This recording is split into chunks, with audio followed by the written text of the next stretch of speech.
Content ಇರಬೇಕು ಅನ್ನೋರು ಅವರೇ, ಸ್ಟಾರ್ ಇರಬೇಕು ಅನ್ನೋರು ಅವರೇ, ಹೊಸೂರು ಬೇಡ ಅನ್ನೋರು ಅವ್ರೆ. ಏನಂದರೆ ನಾವು ನಮ್ಮನ್ನೇ ಕನ್ಫ್ಯೂಷನ್ ಮಾಡಿಬಿಡ್ತಾರೆ. ರೀ ಸಿನಿಮಾ ಚೆನ್ನಾಗಿದೆಯಲ್ಲ ಅಂದರೆ ಹೊಸಬ್ರು ಸಾರ್ ಅಂತಾರೆ. ಪ್ರತಿಯೊಬ್ಬ ವಿತರಕರಿಗೂ ಕೂಡ ಯಾವ ಸಿನಿಮಾ ಯಾವ ಥಿಯೇಟ್ರಲ್ಲಿ ಯಾವ ಸೆಂಟ್ರಲ್ಲಿ ಯಾವತ್ತೂ ಪರ್ಫಾರ್ಮ್ ಮಾಡ್ಬೋದು ಅನ್ನೋದೊಂದು ತುಂಬ ಚೆನ್ನಾಗಿ ನಾಲೆಡ್ಜ್ ಇದ್ದೇ ಇರುತ್ತೆ. ಇವತ್ತು ಇದೆ, ಅವತ್ತು ಇರ್ತಿತ್ತು. ಆ ಕೊನೆಯ ಡಿಸ್ಟ್ರಿಬ್ಯೂಷನ್ ಲೆವೆಲ್ನ ನಾವು ಜಾಸ್ತಿ ಥಿಂಕ್ ಮಾಡಲ್ಲ. ನಾವು ಅದನ್ನು ಫಸ್ಟ್ ಥಿಂಕ್ ಮಾಡಬೇಕು. ಯಾಕಂದರೆ it is a more important ಅಂತ. ನಾವು ಊಟ ಅಡುಗೆ ಮಾಡಿ ಅಡುಗೆ ಮೇಲೆ ಇಡೋದಲ್ಲ, ಅದನ್ನು ಬಡಿಸೋ ಎಲ್ಲಿ ಬಡಿಸ್ಬೇಕು, ಹೌದು, ಹೇಗೆ ಬಡಿಸ್ಬೇಕು, ಯಾವುದನ್ನು ಉಪ್ಪಿನಕಾಯಿ ಫಸ್ಟ್ ಹಾಕ್ಬೇಕಾ. ಮೊನ್ನೆವರೆಗೆ ಟಿಕೆಟ್ ದರ ಕಡಿಮೆ ಮಾಡಬೇಕು, ಗೌರ್ಮೆಂಟ್ ಏನ್ ಮಾಡ್ತಾ ಇದೆ, ಗೌರ್ಮೆಂಟ್ ಕೇಳ್ತಾ ಇಲ್ಲ, ಯೂನಿಯನ್ ಏನ್ ಮಾಡ್ತಾ ಇದೆ, ಎಲ್ಲ ಬಂದು ಬಂದು ಬಂದು ಬಂದು ಅಂತೂ ಸೋಷಿಯಲ್ ಮೀಡಿಯಾದ ಪೋಸ್ಟ್ಗಳದೆಲ್ಲ ಬಂದು ಇವಾಗ 200 ರೂಪಾಯಿ ಆಯ್ತು. ಈಗ 200 ರೂಪಾಯಿ ಬೇಡ ಅಂತ ಪ್ರತಿಯೊಂದು ಅಂಗಡಿಲಿ ಸ್ಟಾರ್ ಮಾರ್ಕೆಟಲ್ಲಿ ಎಲ್ಲ ಇಲ್ಲಿ ಎಲ್ಲ ಒಂದಕ್ಕೊಂದು ಫ್ರೀ ಕೊಡ್ತಾರೆ, ಇನ್ನೊಂದೇನೋ ಕೊಡ್ತಾರೆ. ನಾವು ಸಿನಿಮಾದವರಷ್ಟೇ ಟಿಕೆಟ್ ವಿಷಯದಲ್ಲಿ ಫ್ರೀ ಕೊಡಲ್ಲ, ಅಂದರೆ ರಿಯಾಯಿತಿ ಕೊಡಲ್ಲ. ಇಲ್ಲ ಏನು ಮಾಡಿದ್ರೆ ಫ್ರೀ ಕೊಟ್ಬಿಡ್ತಾರೆ ಯಾರೋ ಹೊಸ ಪ್ರೊಡ್ಯೂಸರ್ಸ್. ಥಿಯೇಟರ್ ಕೊಡಲ್ಲ, ಡಿಸ್ಟ್ರಿಬ್ಯೂಟರ್ ಇನ್ಯಾರು ಕನ್ಸರ್ನ್ ಇಲ್ಲ, ಓನ್ಲಿ ಪ್ರೊಡ್ಯೂಸರ್ ಕೊಡ್ತಾರೆ. ಫ್ರೀ ಕೊಟ್ಟಾಗ ಏನಾಗುತ್ತೆ ಅಂದರೆ ಯಾರಿಗೂ ನೋಡೋಕೆ ಇಂಟ್ರೆಸ್ಟ್ ಇಲ್ಲ. ಡಿಸ್ಟ್ರಿಬ್ಯೂಷನ್ ಆಫೀಸ್ ಅಥವಾ ಡಿಸ್ಟ್ರಿಬ್ಯೂಟರ್ ಇಂಪಾರ್ಟೆಂಟ್ ಆಗ್ತಾನೆ ಪ್ರೊಡ್ಯೂಸರ್ಗೆ ರೆವೆನ್ಯೂ ಕೊಡಕ್ಕೆ ಅಂತ. ಖಂಡಿತ ಆಗ್ತಾರೆ ಅಲ್ವಾ, 100%. ಬಟ್ ನಮ್ಮಲ್ಲಿ ಅದು ತುಂಬಾ ಕಡಿಮೆ ಆಗಿದೆ. ತುಂಬ ಕಡೆ ಅದನ್ನೇ ಮೊದಲ 60 ರೂಪಾಯಿಗೆ ಇಟ್ಬಿಡಿ, ನೆಕ್ಸ್ಟ್ ನೀವು 500 ರೂಪಾಯಿ ಮಾಡ್ಕೊಳ್ಳಿ, ಬಂದವ್ರು ಬರ್ತಾರೆ.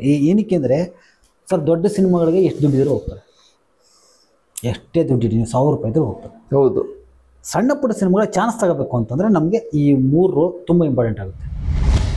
ಕರ್ನಾಟಕ ಚಲನಚಿತ್ರ ಅಕಾಡೆಮಿದು ವೆಬ್ಸೈಟ್ ಇನ್ನೂ 1 ವರ್ಷ ಆಗಿದೆ ಎಂತ ಅಪ್ಡೇಟ್ ಆಗದೆ. ಸೋಷಿಯಲ್ ಮೀಡಿಯಾ ಪೇಜ್ಗಳಲ್ಲಿ ಇನ್ನು ಹಳೇದು ಒಂದು 5-6 ಪೇಜ್ಗಳಿವೆ, ಇನ್ನು ಹಳೇದೇ ಇದೆ ಇಂಟರ್ನ್ಯಾಷನಲ್ ಫಿಲಂ ಫೆಸ್ಟಿವಲ್. ಹೌದೌದು. ಸೊ ಒಬ್ಬ ಫಿಲಂ ಮೇಕರ್ಗೆ ಅಗತ್ಯ ಇರುವುದು ಅವನು ಯಾವುದೋ ಒಂದು ರೀತಿಯಲ್ಲಿ ಕನೆಕ್ಟ್ ಮಾಡಬೇಕು, ಗೌರ್ಮೆಂಟ್ ಅನ್ನು ಕನೆಕ್ಟ್ ಮಾಡಬೇಕು, ಇಲ್ಲ ಅಸೋಸಿಯೇಷನ್ ಕಂಪ್ಲೇಂಟ್ ಮಾಡಬೇಕು, ಇಲ್ಲ ಇನ್ಫಾರ್ಮೇಶನ್ ಡಿಪಾರ್ಟ್ಮೆಂಟಿಗೆ ಕೇಳಬೇಕು. ಸೊ ದಯವಿಟ್ಟು ಒಂದು ವೆಲ್ ಆರ್ಗನೈಸ್ ಆಗಿ ಇನ್ನೂ ಕೆಲಸ ಮಾಡುವ. ಪ್ರತಿಯೊಂದು ಥಿಯೇಟ್ರಲ್ಲೂ ಕೂಡ 3ನೇ ದರ್ಜೆ ಓಪನ್ ಮಾಡಿ, ಚಾನ್ಸ್ ತಗೊಳ್ಳಿ ಜನ ಬಂದ್ಬಿಟ್ಟು.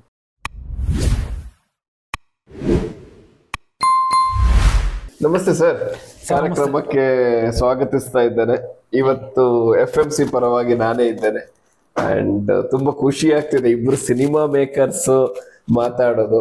ಅಂದ್ರೆ ಒಂದು ಕ್ವಿಕ್ ಡಿಸ್ಕಷನ್ ಅಂತ ಪ್ಲಾನ್ ಮಾಡ್ಕೊಂಡೆ ಅಂಡ್ ಈ ಒಂದಷ್ಟು ಸಿನಿಮಾದ ಬಗ್ಗೆ ಮಾತಾಡಬೇಕು ಅಂತ ಹೇಳ್ಬೇಕಾದ್ರೆ ಫಸ್ಟ್ ನನ್ಗೆ ಆಸ್ ಎ ಸ್ನೇಹಿತ and as A well wisher, as A resource person ಅಂತ ಬರೋದು ಮಿಸ್ಟರ್ ರವೀಂದ್ರ ವಂಶಿ ಅವರು. ಒಂದು 15 ವರ್ಷಗಳಿಂದ ನೋಡಿದ್ದೇನೆ ನಿಮ್ಮನ್ನು. ಖಂಡಿತವಾಗಿ ಅವಾಗಿಂದ ಫಾಲೋ ಅಪ್ ಮಾಡ್ತಾನೆ ಇದ್ದೀನಿ ನಾನು ಕೂಡ. ನಿಮ್ದು ಶಾರ್ಟ್ ಫಿಲ್ಮ್ಸ್ ನಾನು ಶಾರ್ಟ್ ಫಿಲ್ಮ್ಸ್ ಎಲ್ಲ ಒಂದು ಮಾಡಿ ನಾನು ಶೋ ಮಾಡಿದಾಗ ನೀವು ಬಂದಿದ್ದು. ಸೊ ಅವಾಗಿಂದ ಕ್ಲೋಸ್ಲಿ ಅಂದ್ರೆ ಅಬ್ಸರ್ವ್ ಮಾಡ್ತಾನೆ ಬಂದಿರೋದು. ಅಂದ್ರೆ ಜೊತೆಲೆ ನಾವು ಸಿನಿಮಾಗಳನ್ನ ಅಂದ್ರೆ ಜೊತೆಲಿ ಕೆಲಸ ಮಾಡಲಿಲ್ಲ ಅಷ್ಟೇ, ಬಟ್ ನನ್ನ ಕೆಲಸ ನೀವು, ನಿನ್ನ ಕೆಲಸ ನಾವು ಆ ಥರ ನೋಡ್ಕೊಂಡು ಬಂದಿದ್ದೀವಿ. ಸೊ ಖುಷಿ ಇವತ್ತು, ಯಾಕಂದ್ರೆ FMC ನಾನು ಫಾಲೋ ಅಪ್ ಮಾಡ್ತೀನಿ. Thank you sir. ಕೆಲವೊಮ್ಮೆ ಏನಾಗುತ್ತೆ, ನಾನು ಬರೆಯೋಕ್ಕೂ ಮುಂಚೆ ನಿಮ್ಮದು ವೀಕ್ಲಿ ಲಿಸ್ಟಿಂಗ್ ಮಾಡ್ತೀನಿ, ನಾನು ಕೂಡ ಮಾಡ್ತೀನಿ. ಒಂದ್ಸಲ ನಾನು ನೋಡ್ತೀನಿ, ನಾನೇ ಅವ್ರ ಸಿನಿಮಾ ಬಿಟ್ಬಿಟ್ಟಿದ್ದೀನಿ. ಆಫ್ ದ ರೆಕಾರ್ಡ್ ಇರ್ಬೇಕಿತ್ತು, ಅದನ್ನ ಆನ್ ದ ರೆಕಾರ್ಡ್ ಹೇಳ್ತೀನಿ. ಕಾಕ ನೋಡಿ ಕಾಕ, ನಾವು ಹೇಳ್ತಾ ಇದ್ದೇವೆ ರವೀಂದ್ರ ವಂಶಿ ಅವ್ರ ನಮಗೆ ಕಾಂಪಿಟಿಷನ್ ಅಂತ. ಇಲ್ಲ, ನಾನು ತುಂಬಾ ಜನಕ್ಕೆ ಏನ್ ಹೇಳಿದ್ದೀನಿ ಅಂದ್ರೆ ದಯವಿಟ್ಟು ನೀವು ಹಾಕಿ ಅಂತ. ಹೌದು, ಯಾಕೆ ಅಂದ್ರೆ ನನಗೆ ಬೇಸರ ಸಂಗತಿ ಏನಂದ್ರೆ ಯಾವ್ದಾದ್ರು ಸಿನಿಮಾ ರೀಚೇ ಆಗಲ್ಲ, ತುಂಬಾ ಜನಕ್ಕೆ ರೀಚ್ ಆಗಲ್ಲ. ಅದಕ್ಕೆ ನಾನೇನ್ ಮಾಡ್ತೀನಿ, ಎಲ್ಲರೂ ಶೇರ್ ಮಾಡಿ, ಅಟ್ಲೀಸ್ಟ್ ನೀವು ಮಾಡಕ್ಕಲ್ಲ, ನಂದು ಕಾಪಿ ಪೇಸ್ಟ್ ಮಾಡ್ಬಿಟ್ಟು ಹಾಕಿ. ಹೌದು, ಅದು ಏನು ಸಮಸ್ಯೆ ಇಲ್ಲ. ಯಾಕಂತಂದ್ರೆ ನಾವು ಸಿನಿಮಾ ಮುಂದೆ ಏನಿಲ್ಲ ಒಂದು 2-3 ಲಕ್ಷ ಜನ ಇರ್ಬೋದು. ಹೌದು, ಒಬ್ಬೊಬ್ರಿಗೆ 5,000 ಜನ ಫ್ರೆಂಡ್ಸ್ ಇದ್ದಾರೆ ಮಿನಿಮಮ್. ಅದರಲ್ಲಿ ಈ ಮ್ಯೂಚುವಲ್ ಫ್ರೆಂಡ್ಸ್ 100 ಜನ ಇದ್ರು ಸಾಕು. ಮ್ಯೂಚುವಲ್ ಫ್ರೆಂಡ್ಸ್ ಅಲ್ದದವರು 100 ಜನ ನ್ಯೂ ಫ್ರೆಂಡ್ಸ್ ಇದ್ರು ಕೂಡ ಒಂದು ಲಕ್ಷ ಜನಕ್ಕೆ 100 ಜನ ಅಂತ ಇಟ್ಕೊಂಡ್ರು ಕೂಡ ಎಷ್ಟೋ ಜನಕ್ಕೆ ರೀಚ್ ಆಗ್ಬಿಡುತ್ತೆ ಅಂತ ನನ್ನ ಉದ್ದೇಶ. ಅದಕ್ಕೆ ಅಟ್ಲೀಸ್ಟ್ ಈ ಸಿನಿಮಾ ಬರ್ತಾ ಇದೆ ಅಂತ ಹಾಕ್ಬಿಡಿ ಅಂತ. ಸಿನಿಮಾ ಬಗ್ಗೆ ಏನೋ ಬರೋದು, ಇಂಥ ಸಿನಿಮಾ ಬರ್ತಿದೆ, ಅಟ್ಲೀಸ್ಟ್ ಯಾರೋ ಒಬ್ಬ ನಿರ್ಮಾಪಕರು ಗೊತ್ತಿಲ್ಲ, ಅದು ಮುಂದೆ ಮಾತಾಡ್ತೀವಿ ನಾವು, ಆ ಬಸವಳದ್ ಬಿಟ್ಟಿರ್ತಾರೆ ಸಿನಿಮಾ ಬಿಡುಗಡೆ ಟೈಮಲ್ಲಿ, ಅವ್ರಿಗೆ ಈ ಸಿನಿಮಾ ಬರ್ತಿದೆ ಅಂತ 4 ಜನಕ್ಕೆ ಗೊತ್ತಾಗುತ್ತೆ. ಯಾಕಂದ್ರೆ ತುಂಬಾ ಜನಕ್ಕೆ ಪೋಸ್ಟರ್ ನೋಡಿದಾಗ ಈ ಸಿನಿಮಾ ನೋಡ್ಬೇಕು ಅಂತ ಅನ್ಸ್ಬೋದು.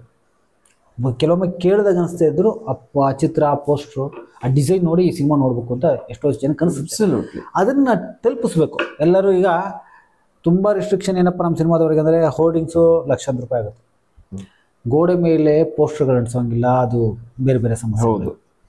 ಇನ್ನು ಇವತ್ತು ಕಂಟೆಂಟ್ ಬರ್ತಾ ಇರೋದ್ರಲ್ಲಿ ಆನ್ಲೈನಲ್ಲಿ ಒಂದೊಂದು ಸೆಕೆಂಡ್ ಚೇಂಜ್ ಆಗ್ತಾ ಇರುತ್ತೆ. ಸೊ ಅದನ್ನು ನಾವು ಇದು ಮಾಡೋಕ್ಕೆ ಆಗಲ್ಲ, ಅದನ್ನು ನಾವು ಫೋಕಸಿಂಗ್ ಮಾಡ್ಬೇಕು ಅಂದ್ರೆ ಅಷ್ಟು ಇನ್ವೆಸ್ಟ್ ಮಾಡಬೇಕಾಗುತ್ತೆ. ಹೌದು. ಸೊ ಈ ಎಲ್ಲ ಕಾರಣಗಳಿಂದ ಶುಕ್ರವಾರ ದಿನ, ಬುಧವಾರ, ಗುರುವಾರ ಈ ಥರ ಸಿನಿಮಾ ಬರ್ತಿದ್ರೆ ನಾವು ಸಿನಿಮಾದವ್ರು ಫಸ್ಟ್. ಈಗ ಕಾಮನ್ ಪೀಪಲ್ ಅವ್ರನ್ನ ಹಾಕಿ ಅಂತ ಎಕ್ಸ್ಪೆಕ್ಟ್ ಮಾಡೋಂಗಿಲ್ಲ, ಯಾಕಂದ್ರೆ ಅವ್ರು ಅದೇ ಕೆಲಸ ಇರ್ತಾರೆ. ನಾವು ಸಿನಿಮಾದಲ್ಲೇ ನಮ್ಮ ಬದುಕು ಇರೋದ್ರಿಂದ ಪ್ರತಿಯೊಬ್ಬರು ಕೂಡ ಶುಕ್ರವಾರ ಈ ಥರ ಸಿನಿಮಾ ಬರ್ತಾ ಇದೆ. ಅದಕ್ಕೇನು ಒಂದು ಅರ್ಧ ಗಂಟೆ ಟೈಮ್ ತೊಗೋಬೋದು. ನಿಮ್ಗೆ ಎಷ್ಟು ಟೈಮ್ ತೊಗೊಳುತ್ತೆ? ನಮಗೆ ತಗೊಳುತ್ತೆ. ಯಾಕಂದ್ರೆ ನೀವು ಆಕ್ಚುಲಿ ನೀವೇನ್ ಮಾಡ್ತೀರಿ ಅಂದ್ರೆ ವಿಜುವಲಿ ಕೊಡ್ತಾ ಇದ್ದೀರಿ. ಹೌದು. ಅಷ್ಟು ರಿಸ್ಕ್ ಎಲ್ಲರೂ ತಗೊಳಕ್ಕಾಗಲ್ಲ. ಹೌದು. ಅಟ್ಲೀಸ್ಟ್ ಬುಕ್ ಮೈ ಶೋಗೆ ಯಾವ ಸಿನಿಮಾ ರಿಲೀಸ್ ಆಗ್ತಿದೆ ಹೌದು ಅದನ್ನು ಸುಮ್ಮನೆ ಕಾಪಿ ಪೇಸ್ಟ್ ಮಾಡಿ, ಇವತ್ತೇನು ಮೊಬೈಲಲ್ಲಿ ತುಂಬಾ ಇದಿದೆ, ಆಪ್ಷನ್ಸ್ ಇದೆ, ಹಾಕೊಂಡು ಒಂದು ಪೋಸ್ಟ್ ಹಾಕ್ಬಿಟ್ರೆ ಒಂದಷ್ಟು ಜನಕ್ಕೆ ತಲುಪುತ್ತೆ. ಅದೊಂದು ಉದ್ದೇಶ ಅಷ್ಟೆ. ಸೊ ಹಾಗೆ ಇಲ್ಲಿ ಕಾಂಪಿಟೇಷನ್ ಇಲ್ಲ, ಎಲ್ಲ ಮಾಡ್ಬೇಕು ಕೆಲಸ. ಇಲ್ಲ ವೆರಿ ವಂಡರ್ಫುಲ್. ಸಿನಿಮಾ ರಂಗದಲ್ಲಿ ಓನ್ಲಿ ಕಾಂಪಿಟೇಷನ್ ಅಂತ ಹೇಳಿದ್ರೆ ಫಾರ್ ಗುಡ್. ಹೌದು. ನಾನು ಹೇಳುದು ಫೆಸ್ಟಿವಲ್ಸ್ ಇರ್ಲಿ, ಸಿನಿಮಾ ರಿಲೀಸ್ ಇರ್ಲಿ, ಎಲ್ಲಾ ಸಿನಿಮಾ ಸ್ನೇಹಿತರಿಗೂ ಹೇಳ್ತಾ ಇರೋದು ಕಾಂಪಿಟೇಷನ್ ಇರ್ಲಿ, ಬಟ್ ಒಳ್ಳೇದಕ್ಕೆ ಅಂಡ್ ಒಳ್ಳೇದಾಗ್ಲಿಕ್ಕೆ ಅಂಡ್ ಒಳ್ಳೆ ರೀತಿಯಲ್ಲಿ ಕಾಂಪಿಟೇಷನ್ ಕೊಡುವ. ಈಗ ನೀವು ಸಿನಿಮಾ ಒಂದು ಚೆನ್ನಾಗಿ ಮಾಡ್ತೀರಾ, ನಾನು ಒಂದು ಚೆನ್ನಾಗಿ ಸಿನಿಮಾ ಮಾಡ್ತೀನಿ, ಒಳ್ಳೆ ಸಿನಿಮಾ ಮಾಡುವ. ನಿಮ್ಮ ಸಿನಿಮಾಕ್ಕೆ ನನ್ನ ಸಪೋರ್ಟ್, ನನ್ನ ಸಿನಿಮಾಕ್ಕೆ ನಿಮ್ಮ ಸಪೋರ್ಟ್ ಅಂತ ಇದ್ರೆ ಅದೊಂದು ಅದಕ್ಕೆ ಏನಾಗುತ್ತೆ, ಈ ಒಂದು ಪ್ರೊಫೆಷನಲಿಸಮು ಪ್ಲಸ್ ಆ ಮೆಚುರಿಟಿ ಲೆವೆಲ್ ಬರಬೇಕು. ಈ ಹೊಸಬ್ರಿಗೆ ಕೆಲವು ಸಲ ಏನಾಗುತ್ತೆ, ಈಗ ನಾವು ಹೊಸಬ್ರು ಫಸ್ಟ್ ಸಿನಿಮಾ ರಿಲೀಸ್ ಮಾಡುವಾಗ ನನಗಂತೂ ಸೂಪರ್ ಭ್ರಮೆ ಇತ್ತು. ನಾನು ಹಿಂದಿ ಬೇರೆ ಮಾಡಿದ್ದು cinema, home stay, Sayali Bhagat ಅವರಿದ್ದು, ಅಶ್ಮಿತ್ ಪಟೇಲ್ ಅವರಿದ್ದು, ದೊಡ್ಡ ಸ್ಟಾರ್ ಕ್ಯಾಸ್ಟ್ ಅದು ಏನು ಎಲ್ಲ ಕಡೆ ಹೋರ್ಡಿಂಗ್ ಇರುತ್ತೆ, ಅದಿರುತ್ತೆ ಇದಿರುತ್ತೆ ಅಂತ ಹೇಳಿದ್ರೆ, ನಾನು ಪವನ ಬೆಂಗಳೂರಿಗೆ ಹೋಗಿ ಮುಂಬೈಗೆ ಹೋಗಿ ಅಳ್ತಿದ್ದೆ. ಅಯ್ಯೋ, ಒಂದೊಂದು ಹೋರ್ಡಿಂಗಿಗೆ 3 ಲಕ್ಷ 5 ಲಕ್ಷ. ಸೊ ಅದಿರ್ಲಿ. ಸೊ ಬಟ್ ನಿಮ್ಮ ಒಂದು ಆಸ್ ಎ ಇಂಡಿವಿಜುವಲ್ ಸಿನಿಮಾ ಪ್ರೀತಿ, ನೀವು ಸಿನಿಮಾ ನೋಡುವಂತ ರೀತಿ ಪ್ಲಸ್ ವಾರಕ್ಕೆ ಮಿನಿಮಮ್ ಒಂದು 5 ಸಿನಿಮಾ ಅಂತೂ ನೋಡ್ತೀರಿ ನನ್ನ ಪ್ರಕಾರ. ಅಂತೂ 3 ಅಂತೂ ಗ್ಯಾರಂಟಿ ನನ್ನ ಪ್ರಕಾರ.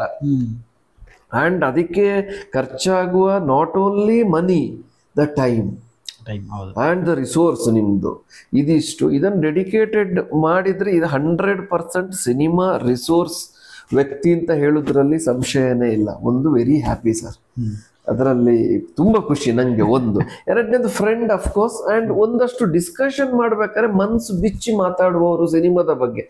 ಈಗ ನಂಗೆ ಕೆಲವು ಸಿನಿಮಾದ ಬಗ್ಗೆ ಕೇಳ್ತಾರೆ, ಸಂತೋಷ್ ಸಿನಿಮಾದಲ್ಲಿ ದುಡ್ಡು ಮಾಡಿದ್ರಾ? ಸಿನಿಮಾ ಸರ್ 100% ದುಡ್ಡುನು ಮಾಡಿದ್ದೀನಿ, ಕಳ್ಕೊಂಡಿದ್ದೀನಿ. ಹಿಂಗೆ ಹೆಚ್ಚಿನವ್ರು ಹೇಳಲ್ಲ, ಅಯ್ಯೋ ಎಲ್ಲೋ ಮನ ಮರ್ಯಾದೆ ಪ್ರಶ್ನೆ, ಅಯ್ಯೋ ಏನೋ ಆಗುತ್ತೆ, ಇಲ್ಲ ಹೇಗೆ ಹೇಳುದು ಅಂತ.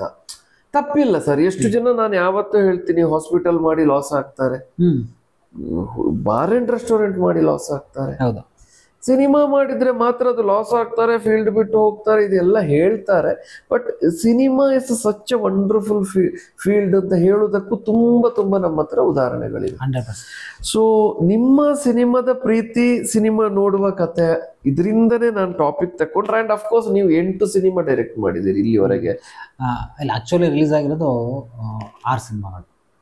ರಿಲೀಸ್ ಆದ್ದು 6 ಸಿನಿಮಾದ ಹ್ಯೂಜ್ ಎಕ್ಸ್ಪೀರಿಯನ್ಸ್. ರಿಲೀಸ್ ಒಂದೊಂದು ಸಿನಿಮಾ ಒಂದೊಂದು ರೀತಿ, ಅಂದ್ರೆ ಮಕ್ಕಳನ್ನು ಹೆರುವ ರೀತಿನೇ ನಮಗೆ ಅಂತ. ಅದು ನಾವು ಅದನ್ನು ಎಷ್ಟೋ ಸಲ ಉದಾಹರಣೆಯನ್ನು ಕೊಡ್ತೀನಿ ನಾನು. ಮಕ್ಕಳು ಹೆರುದು 9 ತಿಂಗಳು 9 ದಿನ ಅಂತ ಹೇಳಿದ್ರೆ ಪರ್ಫೆಕ್ಟ್. ಮುಂದೆನೆ ಆದ್ರೆ ಏನೋ ಒಂದು ಸಮಸ್ಯೆ, ಹಿಂದೆ ಆದ್ರೆ ಏನೋ ಒಂದು ಸಮಸ್ಯೆ. ಸೊ ಅದು ಆಮೇಲೆ ಈಗಿನ ನಮ್ಮ ವಿಷಯಗಳನ್ನು ತಗೊಂಡ್ರೆ, ನಾವು ಇಲ್ಲಿವರೆಗೂ ಕೆಲವು ವಿಷಯಗಳನ್ನು ಮಾತಾಡಿಲ್ಲ FMC ಅಲ್ಲಿ. ಅಂತದಲ್ಲಿ ಡಿಸ್ಟ್ರಿಬ್ಯೂಷನ್ ಬಗ್ಗೆ, ಸಿನಿಮಾ ಡಿಸ್ಟ್ರಿಬ್ಯೂಷನ್ ಬಗ್ಗೆ ಮಾತನಾಡುವ ಅಂತ ಹೇಳಿಯೇ ನಾವು ಇವತ್ತು ಸ್ಪೆಷಲ್ ಎಪಿಸೋಡ್ ಅನ್ನು ಒಂದು ಮಾಡ್ತಾ ಇರೋದು. ಅದರಲ್ಲೂ ಈಗಿನ ಒಂದು ವಿದ್ಯಮಾನ ತಗೊಂಡ್ರೆ 200 ರೂಪಾಯಿ. ಹೌದು, ಟಿಕೆಟ್ ದರ. ಹೌದು, ಮೊನ್ನೆವರೆಗೆ ಟಿಕೆಟ್ ದರ ಕಡಿಮೆ ಮಾಡಬೇಕು, ಗೌರ್ಮೆಂಟ್ ಏನ್ ಮಾಡ್ತಾ ಇದೆ, ಗೌರ್ಮೆಂಟ್ ಕೇಳ್ತಾ ಇಲ್ಲ, ಯೂನಿಯನ್ ಏನ್ ಮಾಡ್ತಾ ಇದೆ, ಎಲ್ಲ ಬಂದು ಅಂತೂ ಸೋಷಿಯಲ್ ಮೀಡಿಯಾದ ಪೋಸ್ಟ್ಗಳು ಅದೆಲ್ಲ ಬಂದು ಇವಾಗ 200 ರೂಪಾಯಿ ಆಯ್ತು. ಈಗ 200 ರೂಪಾಯಿ ಬೇಡ ಅಂತ, ಅದು ನಷ್ಟ ಆಗುತ್ತೆ ಅಂತ. ಹೌದು. ಈ ಟಾಪಿಕ್ ಬಗ್ಗೆ ಬರುವ ಮೊದಲು ನಾನು ಹೇಳುದು ಒಂದು, ನಿಮ್ಮ ಹತ್ರ ಕೇಳುದು, sir what is film distribution are the importance of the cinema distribution ಅಂದ್ರೆ ಒಂದು ಸಿನಿಮಾ ಮಾಡ್ಬೇಕಾದ್ರೆ content important, star cast important, story telling importance, ಇಲ್ಲ ಸಿನಿಮಾಟೋಗ್ರಫಿ ಮ್ಯೂಸಿಕ್ ಇಂಪಾರ್ಟೆನ್ಸ್. ಕೆಲವೊಮ್ಮೆ ಮರ್ತು ಬಿಡ್ತೀವಿ the level of distribution. So ನೀವು ಡಿಸ್ಟ್ರಿಬ್ಯೂಷನ್ ಬಗ್ಗೆ ಏನು ಹೇಳ್ತೀರಿ ಸರ್? ಸರ್ ಆ್ಯಕ್ಚುಲಿ ಡಿಸ್ಟ್ರಿಬ್ಯೂಷನ್ಗೆ ಮೊದಲು ಒಂದು ದೊಡ್ಡವಾದ ಸ್ಥಾನ ಇತ್ತು.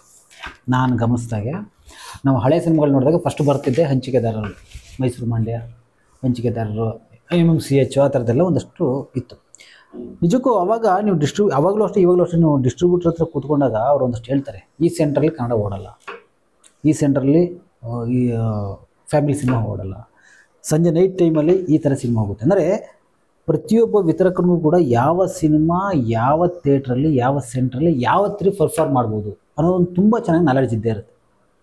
ಇವತ್ತು ಇದೆ, ಅವತ್ತು ಇರ್ತಿತ್ತು. ಸೊ ನಮ್ಮಲ್ಲಿ ಏನಾಗುತ್ತೆ, ಯಾವಾಗ ಈ ಡಿಜಿಟಲ್ ಡಿಸ್ಟ್ರಿಬ್ಯೂಷನ್ ಅಂತ ಬಂದಾಗ ನಾವು ಎಲ್ಲೋ ಒಂದು ಕಡೆ ವಿತರಕರನ್ನ ನಾವು ಸ್ವಲ್ಪ ದೂರ ಇಟ್ವಿ ಅಂತ ಅನಿಸುತ್ತೆ. ಯಾಕಂದರೆ ಒಂದು ಅವರ ಚಾರ್ಜಸ್, ಎರಡನೇದು ಇಷ್ಟೇ ತಾನೇ, ಈಗ ಪ್ರತಿಯೊಂದು ಕೂಡ ಇಷ್ಟೇ ತಾನೇ, ಹೌದು ನಾವೇ ಮಾಡ್ಕೊಂಡ್ರಾಯ್ತು ಅನ್ನೋ ಥರದಲ್ಲಿ ಒಂದಷ್ಟು ಅವ್ರ ನಾಲೆಡ್ಜ್ಗಳನ್ನ ನಾವು ತಗೋತಾ ಇಲ್ಲ ಅಂತ. ಫಾರ್ ಎಕ್ಸಾಂಪಲ್ ನಾನು ಸಿನಿಮಾ ಡಿಸ್ಟ್ರಿಬ್ಯೂಷನ್ ಅಂದಾಗ ಈಗ ಯಾವಾಗ ಈ ಸಿಂಗಲ್ ಪರದೆಯಿಂದ ಮಲ್ಟಿಪ್ಲೆಕ್ಸ್ ಬಂತೋ, ಮಲ್ಟಿಪ್ಲೆಕ್ಸಲ್ಲಿ ಏನಾಗುತ್ತೆ ಅಂದರೆ ಸಿನಿಮಾ ಕನ್ಫರ್ಮೇಷನ್ ಅಂತ ನಾವು ಕನ್ನಡ ಸಿನಿಮಾಗಳಿಗೆ ಒಂದು ಪರದೆ ಕೊಡಬೇಕು. ಏನು ಮಾಡ್ತಾರೆ ನಮ್ಮಲ್ಲಿ ಅಲ್ಲಿ ಡಿಸ್ಟ್ರಿಬ್ಯೂಷನ್ ಲೆವೆಲಲ್ಲಿ ಥಿಂಕ್ ಮಾಡಲ್ಲ, ಜಸ್ಟ್ ಏನು ಮಾಡ್ತಾರೆ ಸಿನಿಮಾಗಳನ್ನ ಪ್ಲೇಸ್ಮೆಂಟ್ ಮಾಡ್ತಾರೆ. ಬೆಳಗ್ಗೆ 9:00 ಒಂದು ಮಕ್ಕಳ ಸಿನಿಮಾ ಆಗ್ತದೆ ಅಂತ ಇಟ್ಬೋದು, ವರ್ಕ್ ಆಗಲ್ಲ ಅದು. ಬಟ್ ಅವ್ರು ಏನು ಮಾಡಿರ್ತಾರೆ, ಅವರು ಆ ಸಿನಿಮಾ ಕನ್ಫರ್ಮ್ ಮಾಡೋಂಥವ್ರು ಯಾವುದೇ ರೀತಿ ತಲೆ ಕೆಡಿಸ್ಕೊಳ್ಳಲ್ಲ. ಒಂದು ಇದನ್ನು ಕೊಡಬೇಕು, ಏನೋ ಒಂದು ಸ್ಕ್ರೀನ್ ಕೊಡಬೇಕು.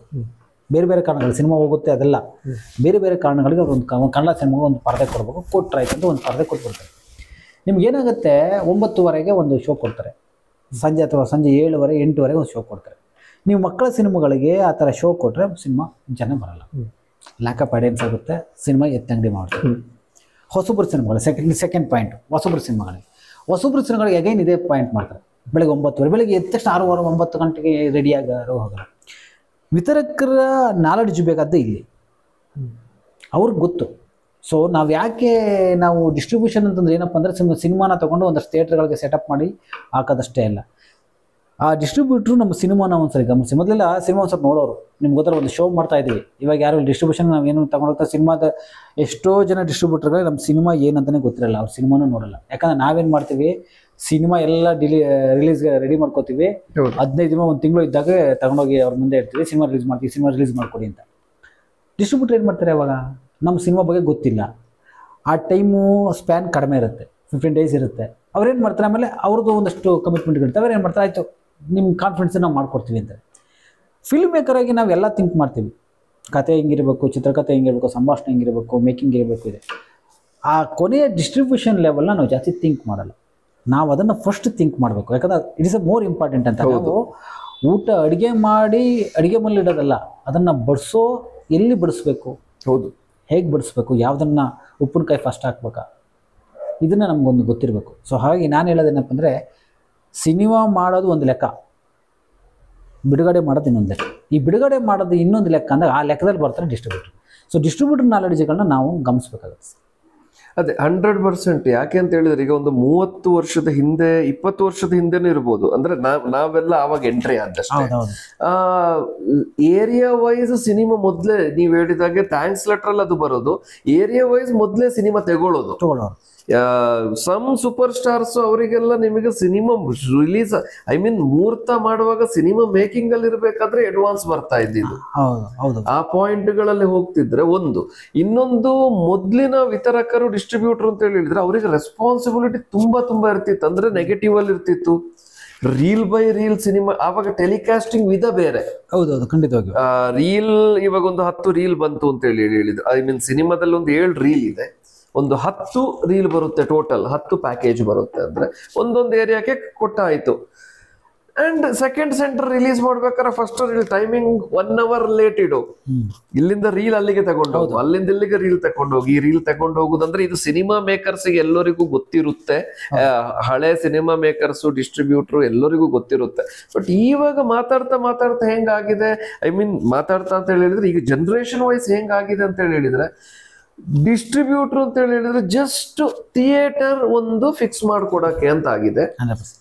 ಇನ್ನೊಂದು ಅದರಲ್ಲೂ ನಿಮಗೆ ಜೆನ್ವಿನ್ ಡಿಸ್ಟ್ರಿಬ್ಯೂಟರ್ಗಳು ಕಡಿಮೆ ಅಂತ ಹೇಳ್ಬೋದು. ಅಂದ್ರೆ ಡ್ಯೂ ಟು ಒಂದು ಇನ್ಪುಟ್ ಆಫ್ ಸಿನಿಮಾಗಳು ವಾರಕ್ಕೆ, ಅಂದ್ರೆ ಲಿಟ್ರಲಿ ಡಿಸ್ಟ್ರಿಬ್ಯೂಟರ್ಗಳಿಗೆ ಏನು ಅಂತ ಹೇಳಿದ್ರೆ, ಗುರು ನಿನ್ನ ಸಿನಿಮಾ ಇಲ್ಲದಿದ್ರೆ ಇನ್ನೊಂದು ಸಿನಿಮಾ ಇಲ್ಲ, ನೀನು ಕೊಡಲ್ವಾ ಇನ್ನೊಂದು ಸಿನಿಮಾ ನನ್ನ ಹತ್ರ ರೆಡಿ ಇದೆ. ಸೊ ಈ ಪೊಸಿಷನ್ ಅಲ್ಲಿ ಇರುವಾಗ ನಿಮಗೆ ಒಂದು ಥಿಯೇಟರ್ ಅನ್ನು ಎಸೈನ್ ಮಾಡೋದೇ ಒಂದು ದೊಡ್ಡ ವಿಷಯ. ಎಕ್ಸಾಂಪಲ್ 50 ಥಿಯೇಟರ್ಗಳಲ್ಲಿ ಹಾಕೋದು ಅಂದ್ರೆ ಇವಾಗ ಪ್ರೊಡ್ಯೂಸರ್ಗೆ UFO ಸರ್ವಿಸ್ ಪ್ರೊವೈಡರ್ ಕಟ್ಟಬೇಕು, ಪಬ್ಲಿಸಿಟಿ ಮೆಟೀರಿಯಲ್ ಕಟ್ಟಬೇಕು, ಕೊಡಬೇಕು, ಪ್ರಮೋಷನ್ ಮಾಡಬೇಕು. ಇದರ ಜೊತೆಗೆ ನಿಮಗೆ ಈಗ ಎಕ್ಸಾಂಪಲ್ ಹುಬ್ಬಳ್ಳಿಯಲ್ಲಿ ನೀವು ಚಂದ ಪ್ರೆಸ್ ಮೀಟ್ ಮಾಡಿ ಎಲ್ಲ ಪ್ರಮೋಷನ್ ಮಾಡಿದ್ರಿ ಅಂತ ಹೇಳಿದ್ರೆ, ನಾಳೆ ಬೆಳಗ್ಗೆ ಟೆಲಿಕಾಸ್ಟ್ ಆಗುವಲ್ವರೆಗೂ ನಿಮಗೆ ಗೊತ್ತಿಲ್ಲ Hubballi is confirmed or not. ಹೌದು. ಅಂದ್ರೆ ರೀಸೆಂಟ್ ಲಾಸ್ಟ್ ವೀಕ್ ವರೆಗೂ ನಮ್ಮ ಸ್ನೇಹಿತರ ಸಿನಿಮಾಕ್ಕೆ ಹೀಗಾಗಿದೆ. ತುಮಕೂರಂತೂ ನಂಗೆ ಹೆಂಗಾಗಿದೆ ಕೆಲವು ಪಾಯಿಂಟ್ ಅಂದ್ರೆ, ತುಮಕೂರದು ಕೆಲವು ಏರಿಯಾಗಳಲ್ಲಿ 1-2 ಥಿಯೇಟರ್ ಇರೋದು, ಅಲ್ಲಿ ಇವ್ರು ಹೇಳುದು ಫಸ್ಟ್ ಗೆ ಕೊಡ್ತೀನಿ ಅಂತ, ಆಮೇಲೆ ಸರ್ 50-50, ಆಮೇಲೆ ಕಾಂಪಿಟಿಷನ್. ಕೆಲವೊಮ್ಮೆ ಏನಾಗುತ್ತೆ ಡಿಸ್ಟ್ರಿಬ್ಯೂಟರ್ಗಳು ಸರ್ ಲಾಸ್ಟ್ ಮೂಮೆಂಟ್ ಅಲ್ಲಿ ಸರ್ ರೆಂಟ್ ಕೊಡಬೇಕು. ಸೊ ಈಗಿನ ಪೊಸಿಷನ್ ಅಲ್ಲಿ how the relevant of the distribution in industry ಇವಾಗ ನೋಡಿದ್ರೆ, ಯಾಕಂದ್ರೆ ಕೆಲವು ಸಲ ಒಬ್ಬ ಪ್ರೊಡ್ಯೂಸ್ ಮಾಡಿದವನು, ಒಬ್ಬ ಪ್ರೊಡ್ಯೂಸರ್ ಆಗಿ ಇಂಡಸ್ಟ್ರಿಗೆ ಬಂದವರು, ನೆಕ್ಸ್ಟ್ ಅವರು ಡಿಸ್ಟ್ರಿಬ್ಯೂಟರ್. ಹೌದು.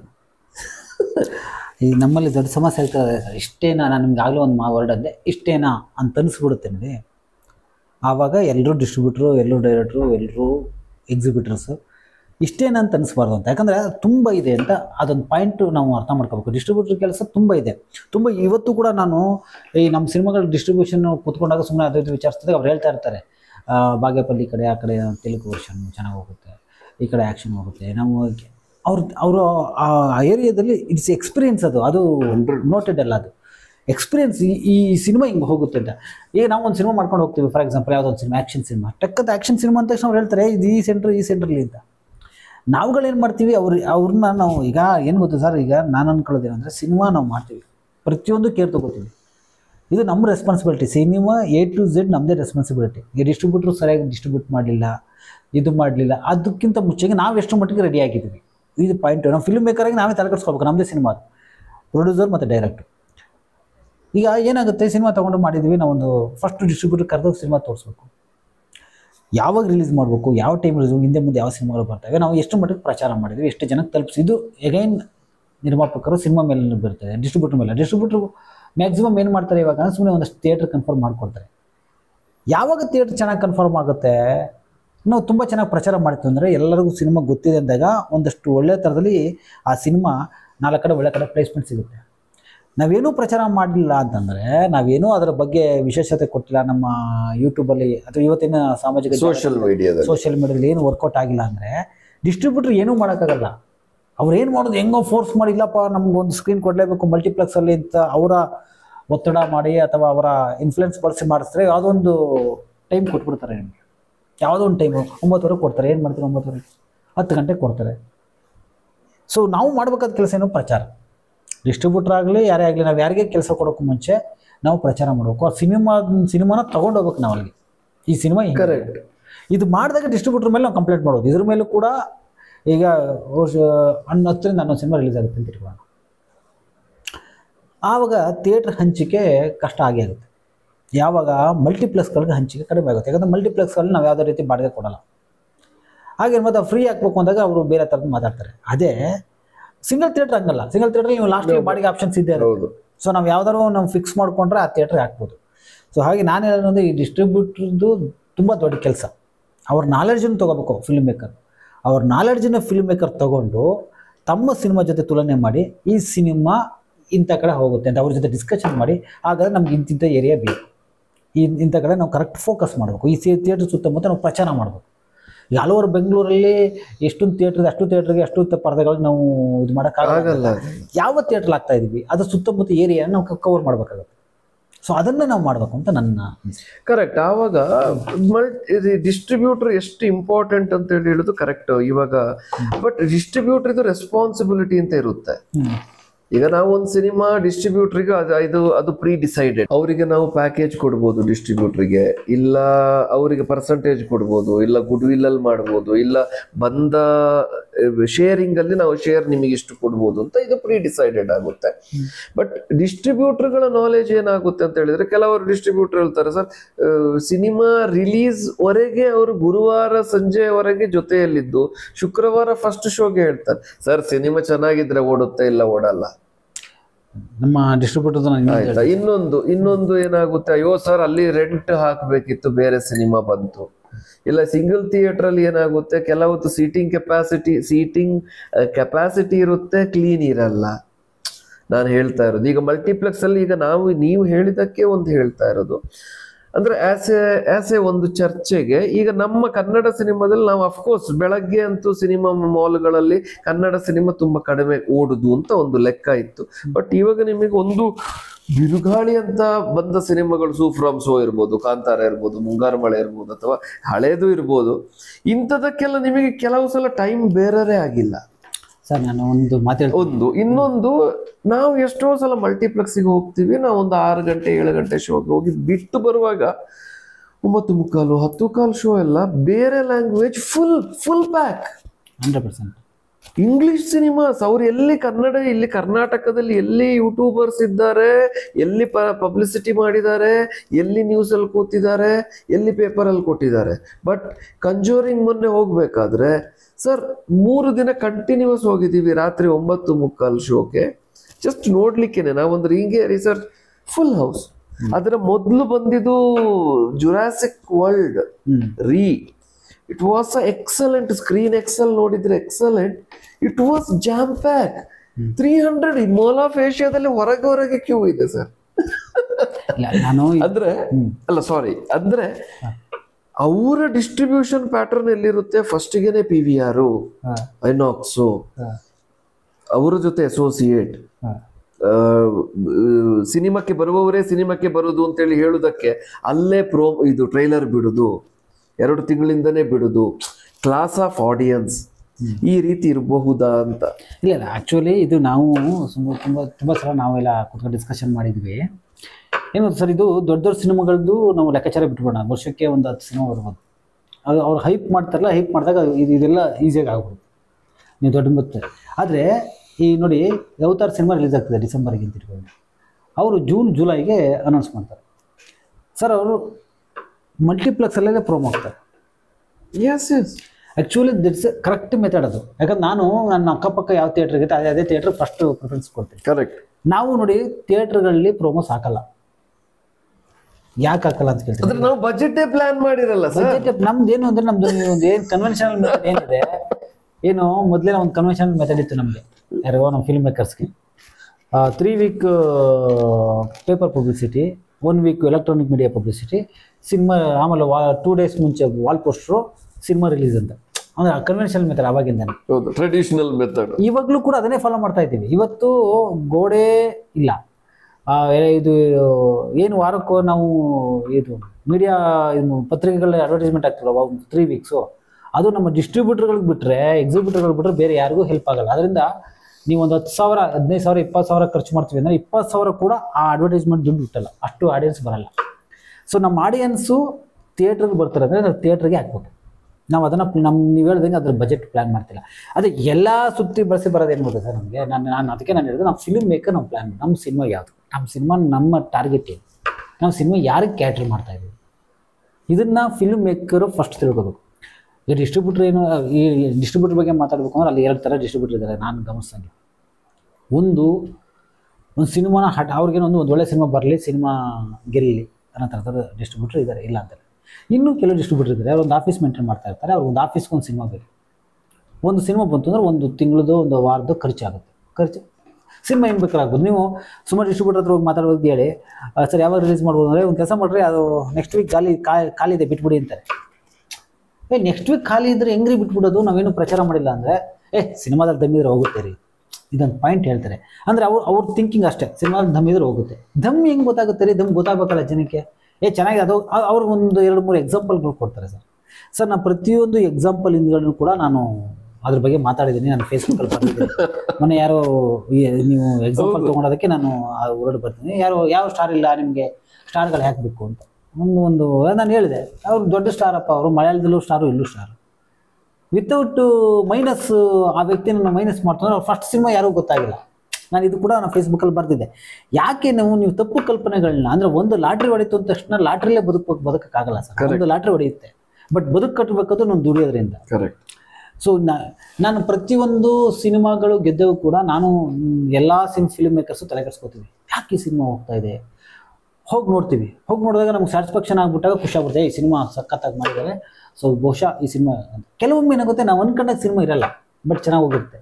ಎಗೈನ್ ನಾವು ಗ್ರೌಂಡ್ ವರ್ಕ್ ಮಾಡ್ತಾ ಹೋಗ್ತೀವಿ, ಎಲ್ಲಿ ಮಿಸ್ ಹೊಡಿತಾ ಇದೆ. ಆದರೆ ತುಂಬ ಜನ ಏನು ಮಾಡ್ತಾರೆ, ಬ್ಲೈಂಡ್ಲಿ ಫಾಲೋ ಮಾಡ್ತಾರೆ. ಹೌದು, ಬ್ಲೈಂಡ್ಲಿ. ಈಗ ಆ ಸಿನಿಮಾದಲ್ಲಿ ಏನು ಮಾಡಿದ್ರು ಅದನ್ನ ನಾವು ಫಾಲೋ ಮಾಡ್ತೀವಿ. ಅವ್ರದ್ದೊಂದು ತಂತ್ರ, ಆ ತಂತ್ರ ನಾವು ಫಾಲೋ ಮಾಡ್ತೀವಿ. ಅದು ಬೇಡ ಅಂತ ಹೇಳ್ತಿದ್ದೀನಿ. ನಾನು ಏನು ಮಾಡೋದು ಅಂದರೆ, ಫಸ್ಟ್ ಡಿಸ್ಟ್ರಿಬ್ಯೂಷನ್ ಸಿನಿಮಾ ಮಾಡಾಯ್ತು. ನೀವು ಸಿನಿಮಾ ಮಾಡಾದ್ಮೇಲೆ ಸೆನ್ಸಾರ್ ತೊಗೊಂಡಿಲ್ಲ, ಸೆಕೆಂಡ್ರಿ. ಸಿನಿಮಾ ಮಾಡಾದ್ಮೇಲೆ ಯಾವಾಗ ರಿಲೀಸ್ ಮಾಡ್ತಾ ಇದ್ದೀವಿ, ಒಂದು ಪ್ಲ್ಯಾನ್ ಮಾಡ್ಕೊಂಡು, ಆ ಪ್ಲ್ಯಾನ್ ಮಾಡ್ಕೊಂಡ ನಂತರ ನಾವು ಅಷ್ಟು ದಿನದಲ್ಲಿ ಡಿಸ್ಟ್ರಿಬ್ಯೂಟರ್ ಹತ್ರ ಕೂತ ಡಿಸ್ಕಷನ್ ಮಾಡಿ, ಡಿಸ್ಟ್ರಿಬ್ಯೂಟರ್ಗೆ ಸಿನಿಮಾ ತೋರಿಸಿ. ಪ್ರತಿ ಡಿಸ್ಟ್ರಿಬ್ಯೂಟರ್ ಹೇಳ್ತಾರೆ, ಹಂಗೆ ಸರ್ ಸಿನಿಮಾ ತೋರಿಸಿ, ನಾವು ಹೆಂಗಿದೆ ಅಂತ ನೋಡ್ತೀವಿ ನಾವು. ಯಾಕಂದ್ರೆ ಅವ್ರು ಕಾನ್ಫಿಡೆಂಟಾಗಿ ಮಾತಾಡಲೇಬೇಕು, ಈ ಸಿನಿಮಾ ಹಿಂಗಿದೆ ಮಾತಾಡಬೇಕು ಅಂತ. ಯಾವ ಥಿಯೇಟ್ರ್ ಕೊಡಿಸ್ಬೇಕು ಅಂತ ಅವ್ರಿಗೂ ಒಂದು ಕಾನ್ಫಿಡೆನ್ಸ್ ಬರುತ್ತೆ. ಅದಾದ ನಂತರ ಅವರು ಒಂದು ಬಜೆಟ್ ಕೊಡ್ತಾರೆ.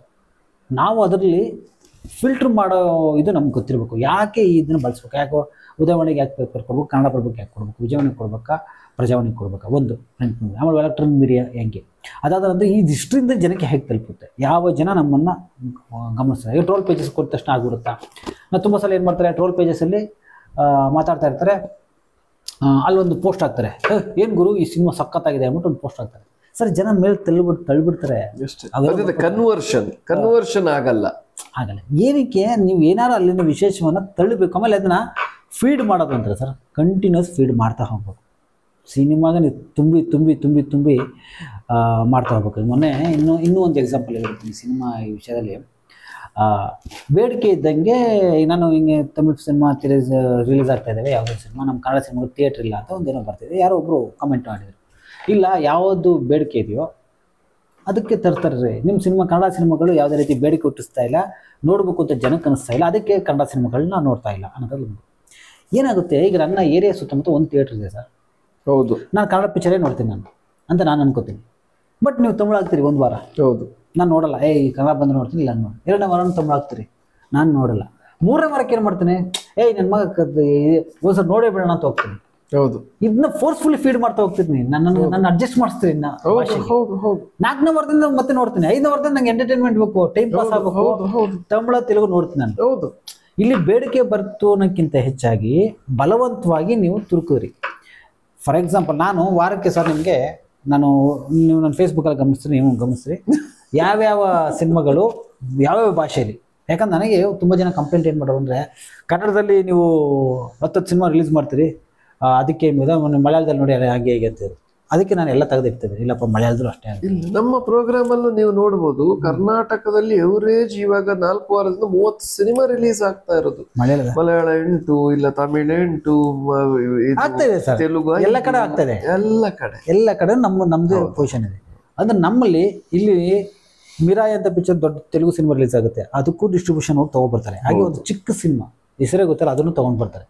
ನಮ್ಮಲ್ಲಿ ಏನೋ ಗೊತ್ತಾ, ದೊಡ್ಡ ಸಿನಿಮಾನೇ ತೊಗೊಂಡೋಗಲ್ಲ ಇಲ್ಲಿಂದ. ಹೌದು, ಯಾಕಂದ್ರೆ ನಾವು ಅದು ರೂಢಿ ಮಾಡಿಲ್ಲ. ಸೊ ಅವರು ಅಂದರೆ ಡಿಸ್ಟ್ರಿಬ್ಯೂಟರ್ಸ್ ಏನು ಮಾಡ್ತಿದ್ದಾರೆ ಅಂದರೆ, ನಮ್ಮ ಸಿನಿಮಾಗಳ ಮೇಲೆ ನಂಬಿಕೆ ಇಲ್ಲ.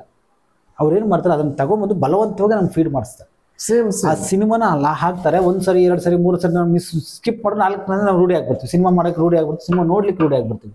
ಹಾಗೆ ಈ ಡಿಸ್ಟ್ರಿಬ್ಯೂಷನ್ನು ಇಲ್ಲಿ ಎಲ್ಲಿ ನಮಗೆ ಪಾತ್ರ ವಹಿಸ್ಬೇಕು ಅಂತಂದರೆ, ಅವರು ನಾವು ಹಿಂಗೆ ರೀ ಅಂತ ಹೇಳಲಿಕ್ಕೆ ಆಗಲ್ಲ.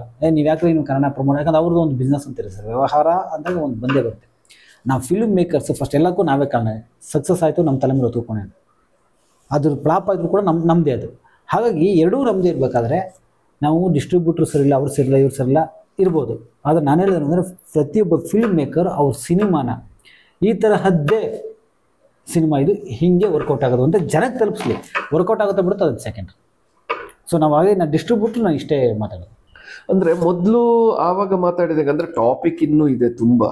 ನಾವು ಬರ್ತಾ ಇರೋದು ಡಿಸ್ಟ್ರಿಬ್ಯೂಷನ್ ಬಗ್ಗೆ ಒಂದು ಸ್ಮಾಲ್ ನಮ್ಮ ವೀಕ್ಷಕರಿಗೆ ಪ್ಲಸ್ ಇದರ ಬಗ್ಗೆ ಒಂದು ಸಿನಿಮಾ ಮೇಕರ್ಸಿಗೂ ಮಾಹಿತಿ, ಅಂಡ್ ಇದನ್ನ ನಾವು ವಿಡಿಯೋ ಲೈಬ್ರರಿ ಮಾಡ್ತಾ ಇರುವ ಕಾರಣ ಒಂದು ಒಳ್ಳೆ ಟಾಪಿಕ್ ಅಂತ. ಈಗ ಡಿಸ್ಟ್ರಿಬ್ಯೂಷನ್ ಪಾಯಿಂಟ್ ಅಲ್ಲೇ ಮೊದಲು ಪ್ರೀ ಸೇಲ್ ಆಗ್ತಿತ್ತು.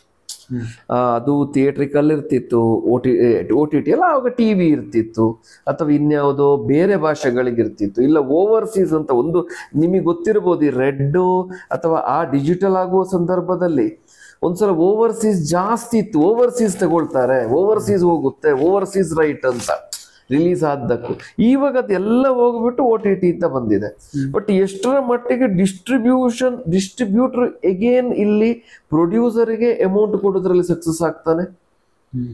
ಇಲ್ಲ, ಅದು ಕಷ್ಟ ಇದೆ ಇವಾಗ. ಅದು ನನ್ನ ಅನುಭವದ ಪ್ರಕಾರ. ಆಮೇಲೆ ನಾನು ಇನ್ನೂ ಒಂದು ಸರ್ ಇವಾಗ ಹೇಳ್ತೀನಲ್ಲ, ಡಿಸ್ಟ್ರಿಬ್ಯೂಷನ್ನು ಏನಿತ್ತೋ ಇವತ್ತು ಹಾಗಿದೆ, ಅವತ್ತು ಹೇಗಿತ್ತು. ಅವತ್ತು ಕೂಡ ನೀವು ಅವತ್ತು ಹೆಚ್ಚು ಕಡಿಮೆ ಎಲ್ಲ ಸಿನಿಮಾಗಳು ಕೂಡ ಒಂದಷ್ಟು ನೀವು ಹೇಳಿದ ಪ್ರೀ ಸೇಲ್ಗಳು ಆಗ್ತಾಯಿದ್ವು. ಇವತ್ತು ನಿಮಗೆ ಯಾವುದು ಸ್ಟಾರ್ಗಳ ಸಿನಿಮಾ ಇರ್ತಾವೋ ಮತ್ತು ಯಾವುದು ಹೈಪ್ ಮಾಡಿರ್ತಾ ಆ ಸಿನಿಮಾಗಳು ಇದೆ, ಇವತ್ತು ಕೂಡ ನಿಮಗೆ ಆ ಥರದ ಹಣ ಸಿಗುತ್ತೆ ನಿಮಗೆ. ಕರೆಕ್ಟ್, ಒಂದೇ ಪಾಯಿಂಟ್. ಈವನ್ ನನ್ನ ಪ್ರಕಾರ ಕೆಲವು ಡಿಸ್ಟ್ರಿಬ್ಯೂಷನ್ ಹೌಸ್ಗಳು still they are doing it nowadays also. ಅಂದ್ರೆ ಒಂದು ಎಸ್ಟಾಬ್ಲಿಷ್ಡ್ ಡಿಜಿಟಲಿ ಮುಂದುವರೆದವರು, ಈ ಬ್ರ್ಯಾಂಡಿಂಗ್ ಅಂತ ಮಾಡಿದವರು ಸಿನಿಮಾವನ್ನು ಅವರು ತಲುಪಿಸ್ತಾರೆ. ಹೇಗೆ ಅಂತ ಹೇಳಿದ್ರೆ, ಒಂದು ಎಸ್ಟಾಬ್ಲಿಷ್ಡ್ ಪ್ರೊಡಕ್ಷನ್ ಹೌಸ್ ಅಲ್ಲಿ ಒಂದು ನಾವು ಡಿಸ್ಟ್ರಿಬ್ಯೂಷನ್ ಅವರಿಗೆ ಕೊಟ್ರೆ, ಅವರು ಡಿಜಿಟಲ್ ವೈಸ್ ಇವಾಗ ಸ್ಟ್ರಾಂಗ್ ಇದ್ರೆ ಅವರವರ ಇನ್ಸ್ಟಾಗ್ರಾಮ್ ಅಲ್ಲಿ ಹಾಕಿದ ತಕ್ಷಣನೇ ಆ ಸಿನಿಮಾದ ಕ್ವಾಲಿಟಿ ಬೇರೆ ಆಯ್ತು. ಹೌದು, ನಿಜ ನಿಜ. ಈಗ ಎಕ್ಸಾಂಪಲ್ ವೈಟ್ ಫೀಲ್ಡ್ ಅಲ್ಲಿ ನಾರ್ಮಲ್, ಸಾರಿ ನಿಮ್ಮ ಮಾತಿಗೆ ನಾನು, ವೈಟ್ ಫೀಲ್ಡ್ ಅಲ್ಲಿ ಕನ್ನಡ ಸಿನಿಮಾ ಹೋಗಲ್ಲ ಅಂತ 100ಕ್ಕೆ 80 ಜನ ಅಂತೂ ಡಿಸ್ಟ್ರಿಬ್ಯೂಟರ್ ಇದೇ ಹೇಳುದು. 100% ಸರ್ ವೈಟ್ ಫೀಲ್ಡ್ ಅಲ್ಲಿ ಹೋಗಲ್ಲ, ಇಲ್ಲಿ ಹೋಗಿ. ಬಟ್ ಕೆಲವು ಸಿನಿಮಾಗಳು ನಾನೇ ನೋಡಿದ್ದೇನೆ which was the reputed distribution house, distributors, and even ಒಂದು ಕಂಟೆಂಟ್ ಓರಿಯೆಂಟೆಡ್. ಅಂದ್ರೆ ನಾವು ಇವಾಗ ನ್ಯೂ ಸ್ಟ್ರೀಮ್ ಆಫ್ ಕಂಟೆಂಟ್ ಇಲ್ಲಿ ಯಾರಿದ್ದಾರೆ, I am happy to say their name. ಈಗ ಪವನ್ ಕುಮಾರ್ ಇರ್ಬೋದು, ರಕ್ಷಿತ್ ಶೆಟ್ಟಿ ಇರ್ಬೋದು, ಡಾಲಿ ಇರ್ಬೋದು. ಈಗ ಇಂಥವರ ಪ್ರೊಡಕ್ಷನ್ ಹೌಸ್ ಇಂದ ಬಂದ ಸಿನಿಮಾಗಳು ಅಂತ ಪ್ರೊಡಕ್ಷನ್ ಹೌಸ್ ಡಿಸ್ಟ್ರಿಬ್ಯೂಷನ್ ಮಾಡ್ಬೇಕಾದ್ರೆ ಸರ್ ಅಂತಲ್ಲೂ ಸಿನಿಮಾಗಳು ಹೋಗಿವೆ, ರೀಚ್ ಆಗಿವೆ. ಆವಾಗ ಈ ಡಿಸ್ಟ್ರಿಬ್ಯೂಷನ್ ಆಫೀಸ್ ಅಥವಾ ಡಿಸ್ಟ್ರಿಬ್ಯೂಟರ್ ಇಂಪಾರ್ಟೆಂಟ್ ಆಗ್ತಾನೆ ಪ್ರೊಡ್ಯೂಸರ್ಗೆ ರೆವೆನ್ಯೂ ಕೊಡಕ್ಕೆ ಅಂತ. ಖಂಡಿತ ಆಗ್ತಾರೆ ಅಲ್ವಾ? 100%. ಬಟ್ ನಮ್ಮಲ್ಲಿ ಅದು ತುಂಬಾ ಕಡಿಮೆ ಆಗಿದೆ, ತುಂಬಾ ಕಡಿಮೆ. ಅದು 100% ನಿಜ. ಅಂದ್ರೆ ನಾವಿಬ್ರು ಡೈರೆಕ್ಟರ್ಗಳು ಅಂತ ನಾವಿಲ್ಲಿ ಮಾತಾಡ್ತಾ ಇರೋದಲ್ಲ. ಎಕ್ಸ್ಪೀರಿಯನ್ಸ್ ವೈಸ್ ನಾನಿಲ್ಲಿ ಹೋಸ್ಟ್, ನಾನಿಲ್ಲಿ ನನ್ನ ಅನುಭವಗಳನ್ನು ನಾನು ಹೇಳ್ಬೋದೇ ಹೊರತು ರವೀಂದ್ರ ಅವರ ಅನುಭವಗಳು ಗ್ರೇಟ್ ಇದೆ. ಈ ಕ್ಯಾಟಗರಿ ಆಫ್ ಸಿನಿಮಾಗಳು ಅವ್ರು ರಿಲೀಸ್ ಮಾಡಿದ್ದು ಮಕ್ಕಳ ಸಿನಿಮಾ ಇರ್ಬೋದು, ಆಕ್ಷನ್ ಪ್ಯಾಕ್ ಇರ್ಬೋದು, ಪಕ್ಕಾ ಒಂದು ಫ್ಯಾಮಿಲಿ ಓರಿಯೆಂಟೆಡ್ ಇರ್ಬೋದು. ಸೊ ಈ ಪಾಯಿಂಟ್ ಅಲ್ಲಿ ಅಂಡ್ ಗಾಂಧಿನಗರಕ್ಕೆ ತುಂಬಾ ಅವರು ಆಲ್ಮೋಸ್ಟ್ ರವೀಂದ್ರ ಅಂತ ಹೇಳಿದ್ರೆ ಪ್ರೊಡ್ಯೂಸರ್ಗಳಿಗೆ ಡಿಸ್ಟ್ರಿಬ್ಯೂಟರ್ಗೆ ಹತ್ತಿರ ಇರ್ಬೋದು. ಸೊ ಈ ಪಾಯಿಂಟ್ ಅಲ್ಲಿ ಸರ್ 100% ಹೇಳ್ತೀನಿ. ಆ್ಯಕ್ಚುಲಿ ಇದು ಇದಮಿತ್ತಮ್ಮ ಅಂತ ಹೇಳಲಿಕ್ಕೆ ಬರಲ್ಲ, ನಾವು ಇದು ಹೀಗೇನೆ ಅಂತ ಹೇಳಲಿಕ್ಕೆ ಬರಲ್ಲ. ಆದರೂ ಕೂಡ ಪಾಯಿಂಟ್ಗಳು ಇಷ್ಟೇ. ಡಿಸ್ಟ್ರಿಬ್ಯೂಷನ್ನು ಇಂಪಾರ್ಟೆಂಟ್ ಇದೆ. ಒಂದು, ಡಿಸ್ಟ್ರಿಬ್ಯೂಟರ್ಸ್ನ ನಾವು ಅವ್ರನ್ನ ನಾವು ಕರೆಕ್ಟಾಗಿ ಬಳಸ್ಕೊಳ್ಬೇಕಾಗಿದೆ. ಡಿಸ್ಟ್ರಿಬ್ಯೂಟರ್ಸು ಅಷ್ಟೇ ಕನ್ನಡ ಸಿನಿಮಾಗಳನ್ನ ಪುಷ್ ಮಾಡುವಲ್ಲಿ, ಅಂದರೆ ಸಿನಿಮಾ ನೋಡಿ ಸಿನಿಮಾದ ಬಗ್ಗೆ ಒಂದಷ್ಟು ತಲೆ ಕೆಡಿಸ್ಕೊಂಡು ಅದನ್ನು ಈಗ ಹೊಸಬ್ರ ಸಿನಿಮಾಗಳು ಸಿಂಗಲ್ ಥಿಯೇಟ್ರಲ್ಲಿ ತುಂಬ ಸಿನಿಮಾ ಸಿಂಗಲ್ ಥಿಯೇಟ್ರಲ್ಲಿ ರನ್ ಆಗಲ್ಲ ಮೀನ್ಸ್ ಯಾಕಂದರೆ ಬಾಡಿಗೆಗೆ ಆ ಥರದ್ದು ಏನೋ ಒಂದಷ್ಟು ಇರ್ತವೆ. ಆಗ ಏನಾಗುತ್ತೆ, ನಾವು ಡಿಪೆಂಡಿಂಗ್ ಆನ್ ಮಲ್ಟಿಪ್ಲೆಕ್ಸಲ್ಲಿ ಹಾಕಿದಾಗ ಅದಕ್ಕೆ ಒಳ್ಳೆ ಟೈಮಿಂಗ್ಸ್ ಕೊಡಿಸುವಂತಹ ಜವಾಬ್ದಾರಿ, ಆ ಸಿನಿಮಾಗೆ ತಕ್ಕಂತೆ ಒಂದಷ್ಟು ಇದು ಮಾಡೋಂಥ ಜವಾಬ್ದಾರಿ ಅವ್ರಿಗೆ ತೊಗೋಬೇಕು. ಅದೆಷ್ಟು ಮಟ್ಟಿಗೆ ಜನ ತೊಗೋತಾರೋ ಗೊತ್ತಿಲ್ಲ ಸರ್. ಯಾಕಂದರೆ ನಾನು ಪ್ರತಿ ವಾರ 5 ಸಿನಿಮಾ 6 ಸಿನಿಮಾ ನೋಡ್ತಾ ಇರ್ತೀನಿ, ಆ ಕರೆಕ್ಟ್ ಟೈಮಿಂಗ್ಸ್ ಇರಲ್ಲ ಅಲ್ವಾ? ಸೊ ಹಾಗೆ ಇದು ಯಾರನ್ನ ಬ್ಲೇಮ್ ಮಾಡೋಣ ಅಂತಂದರೆ, ಯಾಕೇನು ಅವರು ಈಗ ನಾವು ಬ್ಲೇಮ್ ಮಾಡ್ತಂದ್ರೆ ನಾನು ಪ್ರೊಡ್ಯೂಸರ್ ಮೇಲೆ ಅವ್ರು ಹೇಳ್ತಾರೆ, ಪ್ರೊಡ್ಯೂಸರ್ ನಮ್ಮ ಮೇಲೆ ಹೇಳ್ತಾರೆ, ಡಿಸ್ಟ್ರಿಬ್ಯೂಟರ್ ನಮ್ಮ ಮೇಲೆ, ಈ ಎಲ್ಲ ಒಂಥರ ಮಿಕ್ಸ್ ಆಗ್ಬಿಡುತ್ತೆ. ನೀವು ಸರಿ ಮಾಡಿಲ್ಲ, ನೀವು ಮಾಡ್ಬೇಕಂತ ನೀವು ಖರ್ಚು ಮಾಡ್ರಿ ಅಂತಾರೆ, ನೀವು ಸಿನಿಮಾದಲ್ಲಿ ಯಾರು ಸ್ಟಾರ್ ಇಲ್ಲ ಅಂತಾರೆ. ಅಲ್ಲ, ಅದಕ್ಕೆ ಸರಿಯಾಗಿ ಎಷ್ಟೋ ಸ್ಟಾರ್ ಹೊಸಬರ ಸಿನಿಮಾ ಪಾಪ ಖರ್ಚು ಮಾಡಿದ್ದು ನಿಲ್ಲಲ್ಲ. ಆಗ ಅವ್ರು ಏನ್ ಹೇಳ್ತಾರೆ, ನೋಡ್ರಿ ಅಷ್ಟು ಖರ್ಚು ಮಾಡ್ರು ಕನೆಕ್ಟ್ ಆಗಲ್ಲ. ಏನಾಗುತ್ತೆ ಅಂದ್ರೆ ಇದೊಂಥರ ಏನ್ ಬ್ಯಾಟ್ ಹಿಡ್ಕೊಂಡು ಹೋಗಿ ಕ್ರೀಸ್ಗೆ ಹೋಗ್ಬೇಕು, ಆಟ ಆಡ್ಬೇಕಷ್ಟೇ, ಹೊಡಿತೋ ಸಿಕ್ಸರ್ ಏನೋ ಗೊತ್ತಿಲ್ಲ. ಬಟ್ ಒಂದು ಬದಲಾವಣೆ ಆಗ್ಬೇಕದೇನಪ್ಪ ಅಂದರೆ ನಮ್ಮ ಡಿಸ್ಟ್ರಿಬ್ಯೂಟರ್ಸ್, ನಾನು ನಮ್ಮ ಸಿನಿಮಾ ರಿಲೀಸ್ ಮಾಡುವಾಗ ನಮ್ಮ ಡಿಸ್ಟ್ರಿಬ್ಯೂಟರ್ ಜೊತೆ ಒಂದು ದೊಡ್ಡ ವಾಗ್ವಾದ ಮಾಡ್ತಾಯಿದ್ದೆ. ಯಾಕೆ ನೀವು ಥಿಯೇಟ್ರಲ್ಲಿ ಇಷ್ಟೊಂದು ದುಡ್ಡು ಇಟ್ಟಿದ್ದೀರಾ? ಒಂದು. ಎರಡನೇದು, ನೀವು ಇಷ್ಟು ವರ್ಷ ಇಂಡಸ್ಟ್ರಿಲಿ ಇದ್ಕೊಂಡು ಡಿಸ್ಟ್ರಿಬ್ಯೂಷನ್ನ ನೀವು ಇಷ್ಟು ಲೆವೆಲಿಂದ ನೋಡ್ಕೊಬಂದು ಯಾವುದೋ ಒಂದು 3ನೇ ತರಗತಿ ಅಂತಿತ್ತು, ಅದನ್ನು ಯಾಕೆ ತೆಗೆದಾಕ್ರಿ? ಯಾಕೆ ನೀವು ಇವೆರಡು ಕೆಲಸ ಮಾಡೋದ್ರಿಂದ ನೀವು ಇವತ್ತು ಆಡಿಯನ್ಸ್ನ ಕಳ್ಕೊಬಿಟ್ಟಿದ್ದೀರಿ? ಯಾಕಂದರೆ ಚಾನ್ಸ್ ತಗೊಳ್ಳೋಂಥ ಆಡಿಯನ್ಸ್ ಬರ್ತಾ ಇಲ್ಲ. ಇದಕ್ಕೆ ಯಾರು ಕಾರಣ? ಡಿಸ್ಟ್ರಿಬ್ಯೂಟರ್ ಕಾರಣ. ನೀವು ಅದನ್ನು ನೀವು ಹೇಳಬೇಕು. ಪ್ರೊಡ್ಯೂಸರ್ ನಮ್ಗೆ ಗೊತ್ತಿಲ್ಲ, ನಾವು ಪಿಕ್ಚರ್ ಮಾಡ್ಕೊಬರ್ತೀವಿ. ನೀವು ಥಿಯೇಟ್ರ್ ಎಕ್ಸಿಬಿಟ್ರಿಗೆ ಹೇಳಬೇಕು, ಇಲ್ಲ ಇದನ್ನು ನೀವು 3ನೇ ದರ್ಜೆ ಓಪನ್ ಮಾಡು. ಯಾಕೆ 2ನೇ ದರ್ಜೆ ಮಾಡಿದ್ದೀರಿ? ಏನು ಸ್ಟೇಟಸ್ ಅದು? ಸರ್ ನಾನು ಯಾಕೆ ಹೇಳ್ತೀನಿ, ಯಾಕೆ ಅದು ಹೇಳ್ಬಿಡ್ತೀನಿ ಅಂತಂದರೆ, ನಾನು ವಾರಕ್ಕೆ 5 ಪಿಕ್ಚರ್ 6 ಸಿನಿಮಾ ನನ್ನ ಹಾಬೀಸ್ ಅಂತ ಇಟ್ಕೊಳ್ಳೋಣ. ಸಿನಿಮಾ ನೋಡುವಾಗ ನನಗೇನು ಅನಿಸುತ್ತೆ ಅಂತಂದರೆ, ನನ್ನ ಬಜೆಟ್ 200 ರೂಪಾಯಿ 300 ರೂಪಾಯಿ ಇರುತ್ತೆ ಅಂತ ಇಟ್ಕೊಳ್ಳೋಣ. 300 ರೂಪೀಸ್ ನನ್ನ ಬಜೆಟ್. ವಾರಕ್ಕೆ 300-400 ರೂಪಾಯಿ ಖರ್ಚು ಮಾಡ್ತೀನಿ ನಾನು ಸಿನಿಮಾಗೋಸ್ಕರ ಅಂತ ಇಟ್ಕೊಳ್ಳಿ. ವಾರಕ್ಕೆ ಅಂದರೆ ಮಿನಿಮಮ್ ನಾನು ಹೇಳ್ತೀನಿ 300-400 ರೂಪಾಯಿ ನಾನು ಖರ್ಚು ಮಾಡೋಕ್ಕೆ ರೆಡಿ ಇದ್ದೀನಿ. ಒಬ್ಬ ಕಾಮನ್. ಕರೆಕ್ಟ್. ಇಲ್ಲ ಕೇಳ್ತಾ ಇರೋದು. ಈಗ ಏನಾಗುತ್ತೆ, ನನಗೆ ಟಿಕೆಟ್ ಪ್ರೈಸಿಂಗ್ ನಾನೇನು ಮಾಡ್ತೀನಿ, ನನ್ನಂಥವ್ರು ನಮ್ಮಂಥ ಬಡವರು 400 ರೂಪಾಯಿ ಇರ್ತಿರ್ಬೋದು. ಸಿನಿಮಾ ರಿಲೀಸ್ ಆಗುತ್ತೆ ಸರ್, 3 ಸಿನಿಮಾ ರಿಲೀಸ್ ಆಗುತ್ತೆ, A 2 3. ಸೊ ನಾನೇನು ಮಾಡ್ತೀನಿ, ಫಸ್ಟು ನನ್ನ ಕಣ್ಣು ಹೋಗೋದೆ ದೊಡ್ಡ ಸಿನಿಮಾಗೆ. ಹೌದು. ದೊಡ್ಡ ಸಿನಿಮಾ ಕಣ್ಣು ಹೋದ ತಕ್ಷಣ ನಾನೇನು ಮಾಡ್ತೀನಿ, ಹೋಗ್ಬಿಟ್ಟು ಫಸ್ಟ್ ಅದು ನೋಡ್ಬಿಡ್ತೀನಿ. ಯಾಕಂದ್ರೆ ಅದಷ್ಟು ಪ್ರಚಾರ ಮಾಡಿರ್ತಾರೆ. ನಾನು ನುಗ್ಗಿ ಸಿನಿಮಾ ನೋಡ್ತೀನಿ, ಸರ್ ಚೆನ್ನಾಗಿದೆ ಚೆನ್ನಾಗಿಲ್ವ. ಅವರು ನನಗೆ 100 ರೂಪಾಯಿಗೆ ಟಿಕೆಟ್ ಕೊಟ್ಟಿದ್ರೆ ಅಂತ ಇಟ್ಕೊಳ್ಳಿ, ನಾನು 100 ರೂಪಾಯಿ ಖರ್ಚು ಮಾಡ್ತೀನಿ. ನಾನು ಇನ್ನೂ 300 ರೂಪಾಯಿ ಉಳಿದಿದೆ ನನ್ನ ಹತ್ರ. ಆವಾಗ ಏನು ಮಾಡ್ತೀನಿ, ಚೆನ್ನಾಗಿದೆ ಇನ್ನೂ ಸ್ವಲ್ಪ ನೋಡ್ಬೋದು. ನಾನು ಚೆನ್ನಾಗಿಲ್ವಾ, ನೆಕ್ಸ್ಟು ಶನಿವಾರನೂ ಕಾಲಿದ್ದೀನಿ, ಭಾನುವಾರನೂ ಕಾಲಿದ್ದೀನಿ. ನನಗೆ ನಾನು ಸಿನಿಮಾ ನೋಡಿದ್ರೆ ಹುಚ್ಚು ಒಂದಾಗಿ ಮಾಡ್ತೀನಿ. ಶನಿವಾರ ಇನ್ನೊಂದು ಚಾನ್ಸ್ ತೊಗೋತೀನಿ, ಭಾನುವಾರ ಇನ್ನೊಂದು ಚಾನ್ಸ್ ತೊಗೋತೀನಿ. ಅವಾಗ ಏನಾಗುತ್ತೆ, ನಾನು 3-4 ಸಿನಿಮಾ ನೋಡ್ಬಿಟ್ಟೆ. ಚೆನ್ನಾಗಿರೋ ಸಿನಿಮಾ ಗೆಲ್ಲುತ್ತೆ. ಈಗೇನಾಗುತ್ತೆ, ನೀವು ಟಿಕೆಟ್ ರೇಟ್ ಓವರ್ ಮಾಡಿಬಿಟ್ಟಿದ್ದೀರಿ. ನಾನು ಒಂದೇ ಸಿನಿಮಾ ನೋಡೋದು, ನನ್ನ ಬಜೆಟ್ ಖತಮ್. ಚೆನ್ನಾಗಿದ್ರು ಹೋಯ್ತು, ಚೆನ್ನಾಗಿಲ್ಲ ಅಂದ್ರೆ ಈ ಸಿನಿಮಾ ನೋಡಿದ್ರೆ ಆಯ್ತು ಆಮೇಲೆ ಅಂತ ನಾನು ಹೇಳ್ತಿರೋದು. ನಾನು ಅದಕ್ಕೆ ನಮ್ಮ ಡಿಸ್ಟ್ರಿಬ್ಯೂಟರ್ ಜೊತೆಲಿ ನಾನು ಜಗಳ ಮಾಡ್ತಿದ್ದೆ. ಸರ್ ನೀವು ತಪ್ಪು ಮಾಡ್ತಾಯಿದ್ದೀರಿ, ಜನಗಳನ್ನ ದೂರ ಇಡ್ತಾಯಿದ್ದೀರಿ. ನೀವು ಡಿಸ್ಟ್ರಿಬ್ಯೂಟರ್ಗಳು ಗಲಾಟೆ ಮಾಡಿ, ನೀವೊಂದು ಅವರು ನಾನು ಎಲ್ಲ ಐಡಿಯಾ ಕೇಳಿದ್ಮೇಲೆ ಅವರೊಂದು ಕರೆಕ್ಟ್ ನೀವು ಹೇಳೋದಿಲ್ಲ ಕರೆಕ್ಟ್ ಆಗಿದೆ ಅಂತ. ಅದಕ್ಕೆ ನಾನು ಒಂದು ಅಸೋಸಿಯೇಷನ್ ಇದೆ ನಿಮ್ಮದು, ಎಲ್ಲ ಮೀಟಿಂಗ್ ಮಾಡಿ ಪ್ರತಿಯೊಂದು ಥಿಯೇಟ್ರಲ್ಲೂ ಕೂಡ 3ನೇ ದರ್ಜೆ ಓಪನ್ ಮಾಡಿ, ಚಾನ್ಸ್ ತಗೊಳ್ಳಿ. ಜನ ಬಂದ್ಬಿಟ್ಟು ಸಂಜೆ 6 ಗಂಟೆ ಮೇಲೆ ಸರ್ ಎಷ್ಟೋ ಜನ ಕೆಲಸ ಮುಗಿದೋಗ್ಬಿಟ್ಟು. ಹೌದು. ಅವ್ರೇನು ಗೊತ್ತಾ, ಇವಾಗ ಏನು ಮಾಡಿದ್ದಾರೆ ಗೊತ್ತಾ, ಎಲ್ಲ ಮೊಬೈಲ್ ಇದ್ದಾರೆ. ಅವ್ರ ಮೊಬೈಲ್ ಯಾಕಿದ್ದಾರೆ ಅಂತಂದ್ರೆ, ಸುಮ್ಮನೆ 200 ರೂಪಾಯಿ ಕೊಡ್ಬೇಕಲ್ಲ ಅಂತ. ಅದೇ 60-70 ರೂಪಾಯಿ ಮಾಡಲಿ, ಸುಮ್ಮನೆ ಬಂದು ಕೂತ್ಬಿಡ್ತೈತೆ. ಹೌದು. ಅದ್ರ ಮಜಾ ಬೇರೆ ಸರ್. ಯಾಕಂದ್ರೆ ಇದು ಇಷ್ಟೊಂದು ನೋಡ್ತಾ, ಯಾಕಂದ್ರೆ ಇದರಲ್ಲಿ ನಿಮ್ಗೆ ಕಂಪ್ಲೀಟ್ ಎಂಟರ್ಟೈನ್ಮೆಂಟ್ ಸಿಗಲ್ಲ ಇದು, ಬಟ್ ಟೈಮ್ ಪಾಸ್ ಅಂತ ಮಾಡ್ಬೋದು. ಹೌದು. ಎಂಟರ್ಟೈನ್ಮೆಂಟ್ ಅಲ್ಲಿ ಬರ್ತಾನೆ ಅವನು, ಸಿನಿಮಾ ನೋಡೋ ಮಜಾನೇ ಬರ್ತದೆ, ದೊಡ್ಡ ಪರ್ದೆ ನೋಡೋದೇ ಬರುತ್ತೆ. ಅದಕ್ಕೆ ಅದನ್ನು ನೀವು ಕಿತ್ತಾಕ್ತಿದ್ದೀರಿ ಅಂತ ನಾನು ಡಿಸ್ಟ್ರಿಬ್ಯೂಟರ್ ಜೊತೆಲ್ಲ ಗಲಾಟೆ ಮಾಡಿದೆ. ಅವರು ತುಂಬ ಸಲ ಡಿಸ್ಟ್ರಿಬ್ಯೂಟರ್ ಹೇಳಿದ್ರು ನಮಗೆ, ಇಲ್ಲ ನೀವು ಹೇಳೋದು ಕರೆಕ್ಟೇ, ನಾವು ಗಾಂಧಿ ಕ್ಲಾಸ್ ಓಪನ್ ಮಾಡಿಸ್ಕೊಡ್ತೀವಿ, 3ನೇ ದರ್ಜೆ ಓಪನ್ ಮಾಡಿಸ್ಕೊಡ್ಬೇಕು, ಕರೆಕ್ಟ್ ನೀವು ಹೇಳ್ತಿರೋದು ಅಂತ. ಆಮೇಲೆ ಇಲ್ಲಿ ಏನು ರೇಟ್ ಇದೆ, ಇದೇ ರೇಟು ಯಾವುದೋ ಒಂದು BC ಸೆಂಟ್ರಲ್ಲೂ ಇದೆ ಟಿಕೆಟ್, 150 ರೂಪಾಯಿ ಇಲ್ಲೂ ಇದೆ, ಅಲ್ಲೂ 150 ರೂಪಾಯಿ. ನಂದು ಅಲ್ಲಿ ಕಾಸ್ಟ್ ಆಫ್ ಲಿವಿಂಗೇ ಅಷ್ಟಿಲ್ಲ, ಹೆಂಗೆ ನೀವು 150 ರೂಪಾಯಿ ಇರ್ತೀರಿ? ನನಗೆ ಇದು ರಾಂಗು. ನೀವು ಅದನ್ನು ಅಲ್ಲಿ ಇಲ್ಲ, ಕರೆಂಟ್ ಬಿಲ್ ಅಷ್ಟ ಏನೋ ಹೇಳ್ತಾರೆ. ನಾನಿದು ನೀವು ಪ್ರತಿಯೊಂದು ಫೀಲ್ಡಲ್ಲಿ ಕೂಡ ರಿಯಾಯಿತಿ ಕೊಡ್ತಾರೆ. ಹೌದು. ಪ್ರತಿಯೊಂದು ಅಂಗಡಿಲಿ, ಸ್ಟಾರ್ ಮಾರ್ಕೆಟಲ್ಲಿ ಎಲ್ಲ ಇಲ್ಲಿ ಎಲ್ಲ ಒಂದಕ್ಕೊಂದು ಫ್ರೀ ಕೊಡ್ತಾರೆ, ಇನ್ನೊಂದೇನೋ ಕೊಡ್ತಾರೆ. ನಾವು ಸಿನಿಮಾದವರಷ್ಟೇ ಟಿಕೆಟ್ ವಿಷಯದಲ್ಲಿ ಫ್ರೀ ಕೊಡಲ್ಲ, ಅಂದರೆ ರಿಯಾಯಿತಿ ಕೊಡಲ್ಲ. ಇಲ್ಲ ಏನು ಮಾಡಿದ್ರೆ ಫ್ರೀ ಕೊಟ್ಬಿಡ್ತಾರೆ ಯಾರೋ ಹೊಸ ಪ್ರೊಡ್ಯೂಸರ್ಸ್. ಥಿಯೇಟರ್ ಕೊಡಲ್ಲ, ಡಿಸ್ಟ್ರಿಬ್ಯೂಟರ್ ಇನ್ಯಾರು ಕನ್ಸರ್ನ್ ಇಲ್ಲ, ಓನ್ಲಿ ಪ್ರೊಡ್ಯೂಸರ್ ಕೊಡ್ತಾರೆ. ಫ್ರೀ ಕೊಟ್ಟಾಗ ಏನಾಗುತ್ತೆ ಅಂದರೆ ಯಾರಿಗೂ ನೋಡೋಕ್ಕೆ ಇಂಟ್ರೆಸ್ಟ್ ಇಲ್ಲ. ಹೌದು. ಸೊ ಇವೆಲ್ಲ ಡಿಸ್ಟ್ರಿಬ್ಯೂಟ್ರು ಕಾರಣ, ಇದಕ್ಕೆ ನಾವುಗಳು ಕಾರಣ. ಸೊ ಡಿಸ್ಟ್ರಿಬ್ಯೂಟ್ರು ಫಸ್ಟು ನಾನು ಎಲ್ಲರೂ ರಿಕ್ವೆಸ್ಟ್ ಮಾಡ್ಕೊಂಡು ಏನಂತಂದ್ರೆ, ನೀವು ದಯವಿಟ್ಟು ಇವಾಗ ಏನೇನು ಡಿಸ್ಟ್ರಿಬ್ಯೂಟರ್ಗಳಿದ್ದಾರೆ ಸರ್, ಅವ್ರ ಸಿನಿಮಾಗಳು ಹೋಗಿ ನೋಡ್ಬೇಕು ಥಿಯೇಟ್ರ್ಗಳು. ನಾನು ತುಂಬ ಹೇಳ್ತೀನಿ, ಯಾವ ಸಿನಿಮಾ ನೋಡಿದ್ದೀರಿ ನೀವು ಅಂದರೆ, ಸದ್ಯಕ್ಕೆ ಯಾರು ಹೋಗಿ ಥಿಯೇಟ್ರಲ್ಲಿ ಗ್ರೌಂಡಲ್ಲಿ ಹೋಗಿ 2.5 ಗಂಟೆ ಕೂತ್ಕೊ ಸಿನಿಮಾ ನೋಡಲ್ಲ. ಅವ್ರು ನೋಡ್ತಾ ಇಲ್ಲ. ಆಮೇಲೆ ಅವರೆಲ್ಲ ಒಂದು ಫಿಕ್ಸ್ ಆಗ್ಬಿಟ್ಟವ್ರೆ, ಒಂದೇನೋ ಸ್ಟಾರ್ಗಳಿದ್ರೆ ವರ್ಕೌಟ್ ಆಗುತ್ತಮ್ಮ, 6 ಕಾಸು 3 ಕಾಸು ಬರುತ್ತೆ, ಸ್ಟಾರ್ ಇಲ್ಲ ಅಂದ್ರೆ ಆಗಲ್ಲ. ಅವ್ರು ಫಿಕ್ಸ್, ಈ ಸಿನಿಮಾ ಹೋಗಲ್ಲ ಬಿಡು, ಮೋಸ ಮಾಡ್ತಾರೆ. ಇಲ್ಲ, ಸಿನಿಮಾ ಡಿಸ್ಟ್ರಿಬ್ಯೂಟರ್ಗಳು ಸಿನಿಮಾವನ್ನು ಎಷ್ಟೋ ಕಡೆ ಕಿಲ್ ಮಾಡೋದನ್ನು, ಕಿಲ್ ಅಂತ ಹೇಳಿದ್ರೆ ಅವರ ಪ್ಯಾಟರ್ನ್ ಅಲ್ಲಿ ಅವರು ಹೇಳುದನ್ನು ನಾವೇ ನೋಡಿದ್ದೇವೆ. ಒಂದು ಎಕ್ಸಾಂಪಲ್ ನಾನು ಹೇಳುದು, ನಾವು ಸಿನಿಮಾ ಮಾಡಬೇಕಾದ್ರೆ ಒಂದಷ್ಟು ಪೋಸ್ಟರ್ ತಗೊಂಡು ಹೋದ್ರೆ, I mean post card, photo card ತಗೊಂಡು ಹೋದ್ರೆ, ನೋಡಿದ ತಕ್ಷಣ ಹೊಸಬ್ರ ನೋ ವ್ಯಾಲ್ಯೂವೇ ಇಲ್ಲ, ಅದಕ್ಕೆ ಎಳ್ದು ಬಿಸಾಡು. ಇನ್ನೊಂದು ಇಲ್ಲ, ಕೆಲವೊಮ್ಮೆ ಹಳಬ್ರ ಒಂಚೂರು ಜಾಸ್ತಿ, ಹಳದ ಹೀರೋಯಿನ್, ಇವಳಿಗೆ ಮದುವೆ ಆಗಿದೆ, ನಾನು ಕೇಳಿದ್ದೆ, ಹಳ ಮದುವೆ ಆದ್ರೂ ಆಗದಿದ್ರು ಏನ್ ಸಂಬಂಧ, ಚೆನ್ನಾಗಿ ಆಕ್ಟ್ ಮಾಡಿದಾಳೆ. ಸಿನಿಮಾ ಚೆನ್ನಾಗಿರ್ಬೇಕು ಅನ್ನೋರು ಅವರೇ, ಕಂಟೆಂಟ್ ಇರ್ಬೇಕು ಅನ್ನೋರು ಅವರೇ, ಸ್ಟಾರ್ ಇರಬೇಕು ಅನ್ನೋರು ಅವರೇ, ಹೊಸೂರು ಬೇಡ ಅನ್ನೋರು ಅವ್ರೆ. ಏನಂದ್ರೆ ನಾವು ನಮ್ಮನ್ನೇ ಕನ್ಫ್ಯೂಷನ್ ಮಾಡಿಬಿಡ್ತಾರೆ. ರೀ ಸಿನಿಮಾ ಚೆನ್ನಾಗಿದೆಯಲ್ಲ ಅಂದರೆ ಹೊಸಬ್ರು ಸಾರ್ ಅಂತಾರೆ. ಸ್ಟಾರ್ ಸಿನಿಮಾ ಲಾಸ್ಟ್ ಬಂದು ಫ್ಲಾಪ್ ಆಯ್ತಲ್ಲಮ್ಮ, ಅದು ಹೆಂಗೆ ನೀವು ಅದು ಅಂದರೆ ಅದಕ್ಕೆ ಅವ್ರ ಆನ್ಸರ್ ಇಲ್ಲ. ಹೌದು ಹೌದು. ಸೊ ಹಾಗೆ ಒಂಥರ ಇದೆ. ನಾನು ಹೇಳಿದ್ರೆ ಇವೆಲ್ಲ ಚರ್ಚೆ ಮಾಡ್ತಾ ಕೂತ್ಕೊಂಡ್ರೆ ನಾವೇ ಒಂದ್ಸರಿ ನನಗೆ ಕನ್ಫ್ಯೂಷನ್ ಆಗ್ಬಿಡ್ತೀವಿ, ನಾವು ಏನು ಮಾತಾಡ್ತಿದ್ವಿ ಅದ ಅಂತ. ಇಲ್ಲ, ನೀವು ಕರೆಕ್ಟ್ ಆಗಿ ಮಾತಾಡಿದ್ರಿ. ಇವಾಗ ಸಿನಿಮಾ ಡಿಸ್ಟ್ರಿಬ್ಯೂಷನ್ ಬಂದಾಗ ನಾನು ಅದೇ ನಿಮ್ಮ ಹತ್ರ ಕೇಳೋದು ಅಂತ ಇದೆ. ಸಿನಿಮಾ ಹೆಸರಲ್ಲಿ ಸೇಲ್ ಆಗುತ್ತಾ, ಹಾಡಲ್ಲಿ ಸೇಲ್ ಆಗುತ್ತಾ, ಸಬ್ಜೆಕ್ಟ್ ಅಲ್ಲಿ ಸೇಲ್ ಆಗುತ್ತಾ?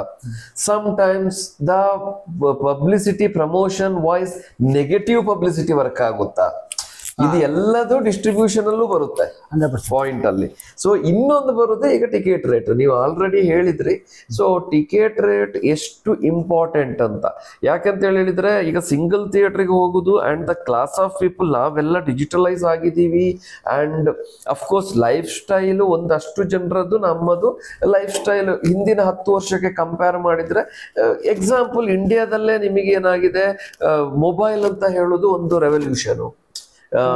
ಸಿನಿಮಾ ಆಲ್ಸೋ ಒಂದು ರೀತಿಯಲ್ಲಿ ರಿವಲ್ಯೂಷನ್. ಇವಾಗ ರೀಸೆಂಟ್ ಆಗಿ ನಿಮಗೆ ಮಲ್ಟಿಪ್ಲೆಕ್ಸ್ ಬಂದ್ರೆ, ಹೌದು, ಅಂಡ್ ಆಟೋಮೊಬೈಲ್ ಇಂಡಸ್ಟ್ರೀಸ್ ರಿವಲ್ಯೂಷನ್. ಆವಾಗ ನಿಮಗೆ ಸಿನಿಮಾನು ಅಫ್ಕೋರ್ಸ್ ಸಣ್ಣ ಸಣ್ಣ ನಿಮಗೆ ಲಿಟ್ರಲಿ ತಾಲೂಕಲ್ಲ ಜಿಲ್ಲೆ ಲೆವೆಲ್ಗೂ ಇವಾಗ ಮಲ್ಟಿಪ್ಲೆಕ್ಸ್ಗಳು ಬಂದಿವೆ. ಸಿಂಗಲ್ ಪ್ಲೆಕ್ಸ್ ಅಥವಾ ಮಲ್ಟಿಪ್ಲೆಕ್ಸ್ ಏನಿದೆ ಆ ಸ್ಟ್ಯಾಂಡರ್ಡ್ ಆಫ್ ಬಂದಿದೆ. ಬಟ್ ಅಲ್ಲಿಯ ಸೇಮ್ ಟೈಮಲ್ಲಿ ನಮಗೆ ಇನ್ನೊಂದು category of people, same labours and the auto drivers, ಅಥವಾ ನಾನು ಇಲ್ಲಿ ಯಾವುದೇ ವಿಭಾಗ ಅಥವಾ ಯಾವರಿಗೂ ನಾನು ಬೇರೆ ರೀತಿಯಲ್ಲಿ ಮಾತಾಡ್ತಾ ಇಲ್ಲ, ವರಮಾನ ವೈಸ್ ಮಾತಾಡ್ತಾ ಇದ್ದೀನಿ. ಬಟ್ ಎಲ್ಲರಿಗೂ ಸಿನಿಮಾ ಮತ್ತೆ ಅದರ ಮೇಲೆ ಪ್ರೀತಿ ಇರುವುದು ಸೇಮ್ ಇರುತ್ತೆ. ಆವಾಗ ಟಿಕೆಟ್ ಪ್ರೈಸಿಂಗು ಎಷ್ಟು ಇಂಪಾರ್ಟೆಂಟ್ ಅಂತ ಹೇಳುದು. ನೀವು ಆಲ್ರೆಡಿ ಹೇಳಿದ್ರಿ, ಒಂದು ಆ ಗಾಂಧಿ ಕ್ಲಾಸ್ ನೀವು ಹೇಳ್ತಾ ಇರೋದು, ಅದು ಆ ಕೆಟಗರಿನೇ ಇಲ್ಲ ಈಗ. ಅದೇ ತಪ್ಪಾಗಿದೆ. ಆ ಕೆಟಗರಿನೇ ಇಲ್ಲ. ಮೊದಲು ಗಾಂಧಿ ಕ್ಲಾಸ್ ಅಂತ ಹೇಳಿದ್ರೆ ಆ ಥಿಯೇಟರ್ ಅಲ್ಲಿ ಮೊದ್ಲಿದು ಒಂದು, ಅಫ್ಕೋರ್ಸ್ ನಮ್ಮ ಮಲ್ಟಿಪ್ಲೆಕ್ಸ್ ಅಲ್ಲೂ ಫಸ್ಟ್ ಫ್ರಂಟ್ ರೋ 3-4 ಇರುತ್ತೆ. ಅದರಲ್ಲಿ ನಾವೀಗ ನೋಡ್ಬೇಕಾಗುತ್ತೆ. ಅದರಲ್ಲೂ ನಾವು ರೇಟ್ ಕಡಿಮೆ ಇಡಬಹುದು, ಪ್ರೈಸಿಂಗ್ ಕಡಿಮೆ ಇಡಬಹುದು. ಹೆಂಗೆ ನಾವು ಟಾಪ್ ಅಪ್ಪರ್ ಕ್ಲಾಸ್ ಅಲ್ಲಿ ಇರ್ತೀವಿ, ರಿಕ್ಲೈನ್ಸ್ ಇರುತ್ತೆ. ಈಗ ಚೆನ್ನೈಲಿ ಇದೆ, ಚೆನ್ನೈಲಿ 60 ರೂಪಾಯಿ ಇದೆ ಸರ್, 59 ರೂಪಾಯಿ 60 ಪೈಸೆ, 60 ರೂಪಾಯಿ ಇದೆ. ಅಫ್ಕೋರ್ಸ್ ಇಲ್ಲೆಲ್ಲೋ ಬರ್ದಿದ್ದೆ ನೋಡಿ. ತಮಿಳ್ನಾಡು 60ರಿಂದ 190 ಇದೆ. ಅಲ್ಲಿ ಮಾಡ್ತಿದ್ರೆ ಆಮೇಲೆ ಅವರೇನು ಸ್ಮಾಲ್ ಇಂಡಸ್ಟ್ರಿ ಇಲ್ಲ, ಅವ್ರ ನಮ್ಮಿಂದ ದೊಡ್ಡ ಇಂಡಸ್ಟ್ರಿ, ದೊಡ್ಡದಾಗಿ ಖರ್ಚು ಮಾಡ್ತಾರೆ ಸಿನಿಮಾ. ಅಂದ್ರೆ ಇಲ್ಲಿ ಮಾಡ್ತಾ ಇಲ್ಲ ಅಂತ ಅಷ್ಟೇ. ನಾನು ಏನು ಎಷ್ಟಾದ್ರು ಟಿಕೆಟ್ ರೇಟ್ ಇಟ್ಕೊಳ್ಳಿ, ಫಸ್ಟ್ 3 60 ರೂಪೀಸ್ ಇಡಿ. ಅಲ್ಲಿ ಈಗಾಗಲೇ ಅಲ್ಲಿ ಮಾಡಿಟ್ಟಿದಾರಲ್ವಾ, ನಾವೇನು ಹೊಸದಾಗಿ ಮಾಡೋದು ಬೇಡ. ಅಲ್ಲಿ ಮಾಡಿರೋದನ್ನ ಇಲ್ಲಿ ಮಾಡಿ. ಅಲ್ಲೂ ಇದೆ ಐನಾಕ್ಸ್, ಪ್ಯೂರ್ ಐನಾಕ್ಸ್ ಇದೆ, ಇಲ್ಲೂ ಅದೇ ಪ್ಯೂರ್ ಐನಾಕ್ಸ್ ಇದೆ ಅಲ್ವಾ. ಮೊದಲ 3 60 ರೂಪಾಯಿಗೆ ಇಟ್ಕೊಳ್ಳಿ. ನೆಕ್ಸ್ಟ್ ನೀವು 500 ರೂಪಾಯಿ ಮಾಡ್ಕೊಳ್ಳಿ. ಬಂದವ್ರು ಬರ್ತಾರೆ. ಏನಕ್ಕೆ ಅಂದರೆ ಸರ್, ದೊಡ್ಡ ಸಿನಿಮಾಗಳಿಗೆ ಎಷ್ಟು ದುಡ್ಡಿದ್ರು ಹೋಗ್ತಾರೆ, ಎಷ್ಟೇ ದುಡ್ಡಿಡಿ, 1000 ರೂಪಾಯಿ ಇದ್ರೂ ಹೋಗ್ತಾರೆ. ಹೌದು. ಸಣ್ಣ ಪುಟ್ಟ ಸಿನಿಮಾಗಳಿಗೆ ಚಾನ್ಸ್ ತಗೋಬೇಕು ಅಂತಂದರೆ ನಮಗೆ ಈ 3 ತುಂಬ ಇಂಪಾರ್ಟೆಂಟ್ ಆಗುತ್ತೆ. ಗಾಂಧಿ ಕ್ಲಾಸ್ ಯಾವಾಗ ಇಂಪಾರ್ಟೆಂಟ್ ಆಗುತ್ತೆ? ಸಣ್ಣ ಪುಟ್ಟ ಸಿನಿಮಾಗಳಿಗೆ, ಯಾವುದೇ ಹೇಳೋ ಹೆಸರಿಲ್ಲದಂತಹ ಸಿನಿಮಾಗಳಿಗೆ ಚಾನ್ಸ್ ತೊಗೊಳಕ್ಕೆ ಇದು ಇಂಪಾರ್ಟೆಂಟ್ ಆಗುತ್ತೆ. ಯಾಕೆ ಹೇಳ್ತೀನಿ ಅಂದರೆ, ನಮ್ಮ ಪ್ರೇಕ್ಷಕರನ್ನ ಒಂದು ಡಿವೈಡ್ ಮಾಡಿಲ್ಲ ನಾವೀಗ. ನಾನು ಡಿವೈಡ್ ಮಾಡ್ಕೋತೀನಿ ಅಂದರೆ, ಒಬ್ಬ ನಿರ್ದಿಷ್ಟ ಪ್ರೇಕ್ಷಕ, ಸಾಮಾನ್ಯ ಪ್ರೇಕ್ಷಕ ಅಂತ ನಾವು ಡಿವೈಡ್ ಮಾಡ್ಕೊ. ಈ ನಿರ್ದಿಷ್ಟ ಪ್ರೇಕ್ಷಕ ಅಂದರೆ ಯಾರು ಸರ್? ಈಗ ಒಂದು ಅಡ್ವರ್ಟೈಸ್ಮೆಂಟ್ ಬರ್ತದೆ ಸರ್, ಸಮ್ ಪಿಕ್ಚರ್ ಬರ್ತಾ ಇದೆ, ದೊಡ್ಡ ಸ್ಟಾರ್ ಒಂದು ಬಂದ್ಬಿಟ್ಟು ಅಡ್ವರ್ಟೈಸ್ಮೆಂಟ್ ಎಲ್ಲೋ ಪೇಟಿಎಮ್ ನೋಡ್ಬೋದು ಸರ್. ಅವತ್ತು ಅವ್ನು ಡಿಸೈಡ್ ಮಾಡ್ತಾನೆ ಈ ಪಿಕ್ಚರ್ ನೋಡ್ತೀನಿ ಅಂತ. ಅವ್ನು ನಿರ್ದಿಷ್ಟ ಪ್ರೇಕ್ಷಕ. ಅದ್ರ ಮಧ್ಯದಲ್ಲಿ ಅವನು ಬೇರೆ ಸಿನಿಮಾ ಬಗ್ಗೆ ತಲೆನೂ ಕೆಡಿಸ್ಕೊಳ್ಳಲ್ಲ. ಅವ್ನು ಸಾಫ್ಟ್ವೇರ್ ಎಲ್ಲೋ ಕೆಲಸ ಮಾಡ್ತಿರ್ತಾನೆ. ಆ ಸಿನಿಮಾ 1000-2000 ರೂಪೀಸ್ ಅದೇ ಟಿಕೆಟ್ ತೊಗೊಂಡು ನೋಡ್ತಾನೆ, ಮತ್ತು ಅದೇ ಸಿನಿಮಾ ನೋಡ್ತಾನೆ. ಅದ್ರ ಮಧ್ಯೆ ಯಾವ್ದಾದ್ರು ತುಂಬ ಹೈಪ್ ಆಗಿ 4 ಜನ ಚೆನ್ನಾಗಿದೆ ಅಂದರೆ ನೋಡ್ತಾನೆ, ಇಲ್ಲ ಅಂದ್ರೆ ಅವ್ನು ಆ ಸಿನಿಮಾ ಗಂಟೆ ಅವ್ನು ತಲೆ ಕೆಡಿಸ್ಕೊಳ್ಳಲ್ಲ.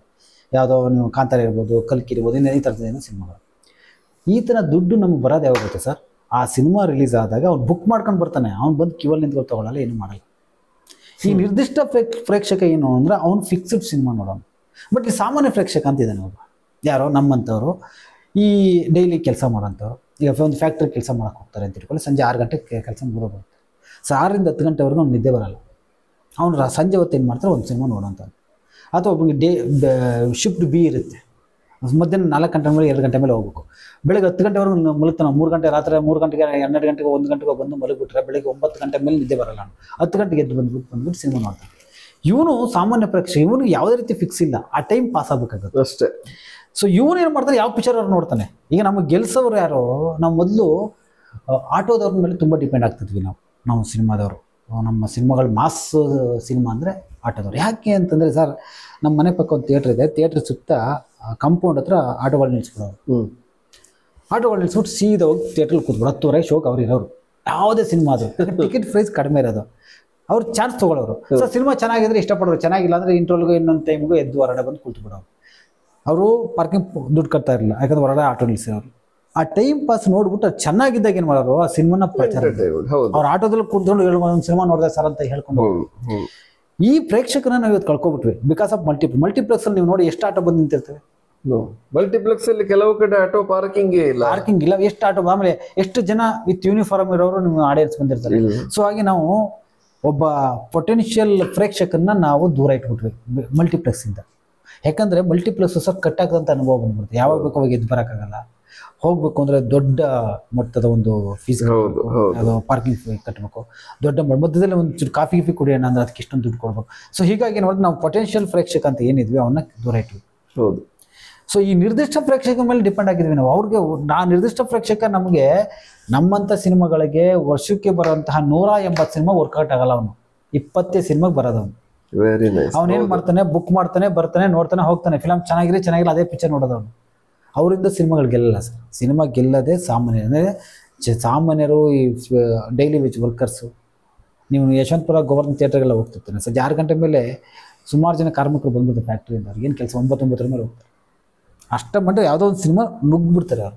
ಇವಾಗ ಏನಾಗಿದೆ ಪರಿಸ್ಥಿತಿ ಏನು ಗೊತ್ತಾ, ಆಟೋದವರು ಅಷ್ಟು ನೀಟಾಗಿ ಥಿಯೇಟ್ರಿಂದ ಈಚೆ ಕೂತ್ಬಿಟ್ಟು ಮೊಬೈಲ್ ನೋಡ್ತಾ ಇರ್ತಾರೆ. ಯಾಕಂದ್ರೆ ನಾವು ಅವ್ರನ್ನ ದೂರದಿಂದ ಕಿತ್ತು. ಹೌದು ಹೌದು ಹೌದು. ಹಾಗಾಗಿ ನಮ್ಮ ಪೊಟೆನ್ಷಿಯಲ್ ಪ್ರೇಕ್ಷಕರನ್ನ ನಾವು ಕಳ್ಕೊಬಿಟ್ಟು ನಾವು ಸುಮ್ಮನೆ ಜನ ಬರ್ತಾ ಇಲ್ಲ, ಅದು ಬರ್ತಾ ಇಲ್ಲ, ಇದು ಬರ್ತಾ ಇಲ್ಲ, ಸುಮ್ಮನೆ ಕಥೆಗಳು ಬರ್ತದೆ. ಜನ ಯಾಕೆ ಬರ್ತಾ ಇಲ್ಲ ಸರ್? ಇವತ್ತು 6 ಗಂಟೆ ಶೋ ಮಾಡ್ತಿದ್ದೀವಲ್ಲ ನಾವು.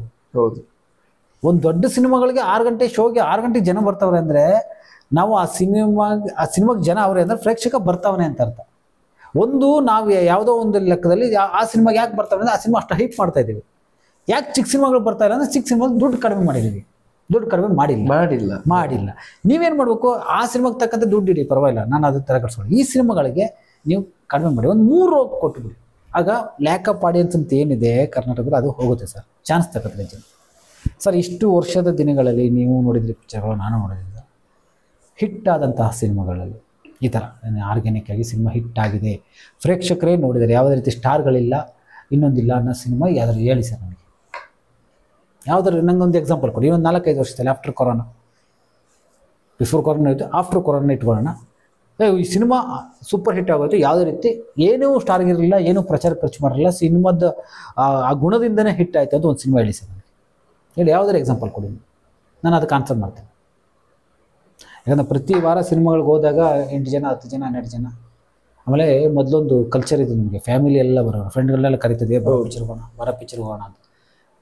ಆಗೊಂದು ತಾಕತ್ತಿತ್ತು. ಯಾರು ಬಂದರೂ 60 ರೂಪಾಯಿ ಟಿಕೆಟ್ ನಾವು ತೊಗೋತೀವಿ ಅಂತ. ಈಗ ಕರೆಯೋದಿಲ್ಲ, ನಮ್ಮ ಪಡ ನಾವು ಪಿಕ್ಚರ್ ನೋಡ್ಕೊಂಡು ಬಂದ್ಬಿಡ್ತೇವೆ. ಯಾಕೆ ಅವ್ನು ಕರ್ಕೊಂಬಂದ್ರೆ ಅವ್ನಿಗೂ ದುಡ್ಡು ಕೊಡಬೇಕು. ಆಮೇಲೆ ಅದು ಎಕ್ಸ್ಪೆನ್ಸಿವ್ ಅನಿಸುತ್ತೆ. 2-2 ಗಂಟೆ ಅಷ್ಟೊಂದು ಕೊಡಬೇಕಾ ಅಂತ ಅನ್ಸುತ್ತೆ. ಈ ಪಿಕ್ಚರ್ಗೆ ಕೊಡಬೇಕಾ, ನಾನು ಈ ಪಿಕ್ಚರ್ಗೆ ಕೊಡ್ತೀನಿ, ಯಾಕಂದ್ರೆ ಅದು ಫಿಕ್ಸ್, ಅದು ಚೆನ್ನಾಗಿರುತ್ತೋ ಚೆನ್ನಾಗಿ ದೊಡ್ಡ ಸ್ಟಾರು. ಈ ಸಿನಿಮಾ ಯಾರು ಹೇಳಿ ಅಂತ ಕಾಯ್ತೀವಿ. ಯಾರಾದ್ರೂ ಹೇಳಿ ಅಂತ ಕಾಯ್ತೀವಲ್ಲ, ಅದು ಹೇಳೋರೇ ಇರಲ್ಲ. ಹೌದು, ಸಿನಿಮಾ ಇರೋದೇ ಇಲ್ಲ ಅಲ್ಲ ಅಷ್ಟು. ಸೊ ಹಾಗೆ ಸರ್ ನಾನು ಹೇಳಿದೆ, ಆ 200 ರೂಪೀಸ್ ಟಿಕೆಟ್ ಏನು ಮಾಡಿದರೆ, ನಾನು ಮೊನ್ನೆ ಅದೇ ಹೇಳ್ತಾ ಇದ್ದೆ, 200 ರೂಪೀಸ್ ಟಿಕೆಟ್ ಏನು ಮಾಡಿದ್ದಾರೆ, ಕ್ಯಾಬ್ ಸಿಸ್ಟಮ್ ಅಂತೀವಿ, ಅದು ನಮಗೇನು ದೊಡ್ಡ ಈ 180 ಸಿನಿಮಾಗಳಿಗೆ ಹೆಲ್ಪ್ ಇಲ್ಲ. ಅದು ಏನು ಹೆಲ್ಪ್ ಇದೆ ಅಂದರೆ ದೊಡ್ಡ ದೊಡ್ಡ ಸಿನಿಮಾಗಳು ಬಜೆಟಿಂಗ್ ಮಾಡ್ತಾರೆ, 400 ರೂಪಾಯಿ 200 ರೂಪಾಯಿ 700 ರೂಪಾಯಿ ಟಿಕೆಟ್ ಮಾಡ್ತಾ ಇದ್ದಾರಲ್ಲ, ಅವ್ರನ್ನ ಸ್ವಲ್ಪ ಅವ್ರ ತಲೆ ಮೇಲೆ ಹೊಡೆದಂಗೆ ಇದೆ ಅದಷ್ಟೇ. ನಮ್ಮ ಸಿನಿಮಾಗಳು ಹಿಟ್ ಆಗಬೇಕು ಅಂತಂದರೆ, ನಮ್ಮ ಸಿನಿಮಾಗಳು ಕೂಡ ಜನ ಬರಬೇಕು ಅಂದರೆ ಈ ಗಾಂಧಿ ಕ್ಲಾಸ್ ಒಂದು ಮತ್ತು ಈ 3 ರೋಗಳು ಮಲ್ಟಿಪ್ಲೆಕ್ಸ್ಗಳಲ್ಲಿ ಅದು ಆಗಲೇಬೇಕು. ಇದರಿಂದ ಏನು ಅಂತ ದೊಡ್ಡ, ಯಾಕಂದರೆ ಇವಾಗ ನೀವು ನೋಡಿ, ನಾನು ಹೋಗ್ತೀನಿ ಸರ್ ನಾವು ಸಿನಿಮಾಗಳಿಗೆ, ಸೋಮವಾರದ ಮೇಲೆ ಎಲ್ಲ ಕಡೆ 120 ರೂಪಾಯಿ ಇದ್ದೇ ಇರುತ್ತೆ. 120, 180, 112 ರೂಪಾಯಿ 120. ಯಾಕಂದ್ರೆ ನಾನು ಗ್ಲೋಬಲ್ ಮಾಲ್ಗೆ ಹೋಗ್ತೀನಿ, GT ಮಾಲ್ಗೆ ಹೋಗ್ತೀನಿ, ನಾನು ಸೋಮವಾರ ಕಾಯ್ತೀನಿ ಹೊಸಬ್ರು ಸಿನಿಮಾಗೋಸ್ಕರ. ಸೊ ಅಷ್ಟು ಇರದೇ ಇರುತ್ತೆ. ಬಟ್ ಅದರಿಂದ ಏನೂ ಹೆಲ್ಪ್ ಆಗ್ತಾಯಿಲ್ಲ. ನಮ್ಗೆ ಏನಾಗಬೇಕು, 60 ರೂಪಾಯಿ ನೀವು. ಆಮೇಲೆ ಇನ್ನೊಂದು ನಾನು ಗಮನಿಸ್ತೀನಿ, GT ಮಾಲ್ ಹತ್ರ ಹೋಗಿ ಸರ್, ಹೋಗ್ಬಿಟ್ಟು GT ಮಾಲ್ ಕಂಪೌಂಡು, ಆ ಕಡೆ ಕಂಪೌಂಡ್ ನೋಡಿ ಎಷ್ಟು ಬೈಕ್ ನಿಂತಿರ್ತವೆ. ಹೌದು, ಅದೆಲ್ಲ GT ಮಾಲ್ಗೆ ಬಂದಿರೋರು ಹೊರಗಡೆ ನಿಲ್ಲಿಸ್ಬಿಟ್ಟು ಹೋಗ್ತಾರೆ. ಪಾರ್ಕಿಂಗ್ಗೆ 60 ರೂಪೀಸ್ ಎಗರೋಗ್ಬಿಡುತ್ತೆ.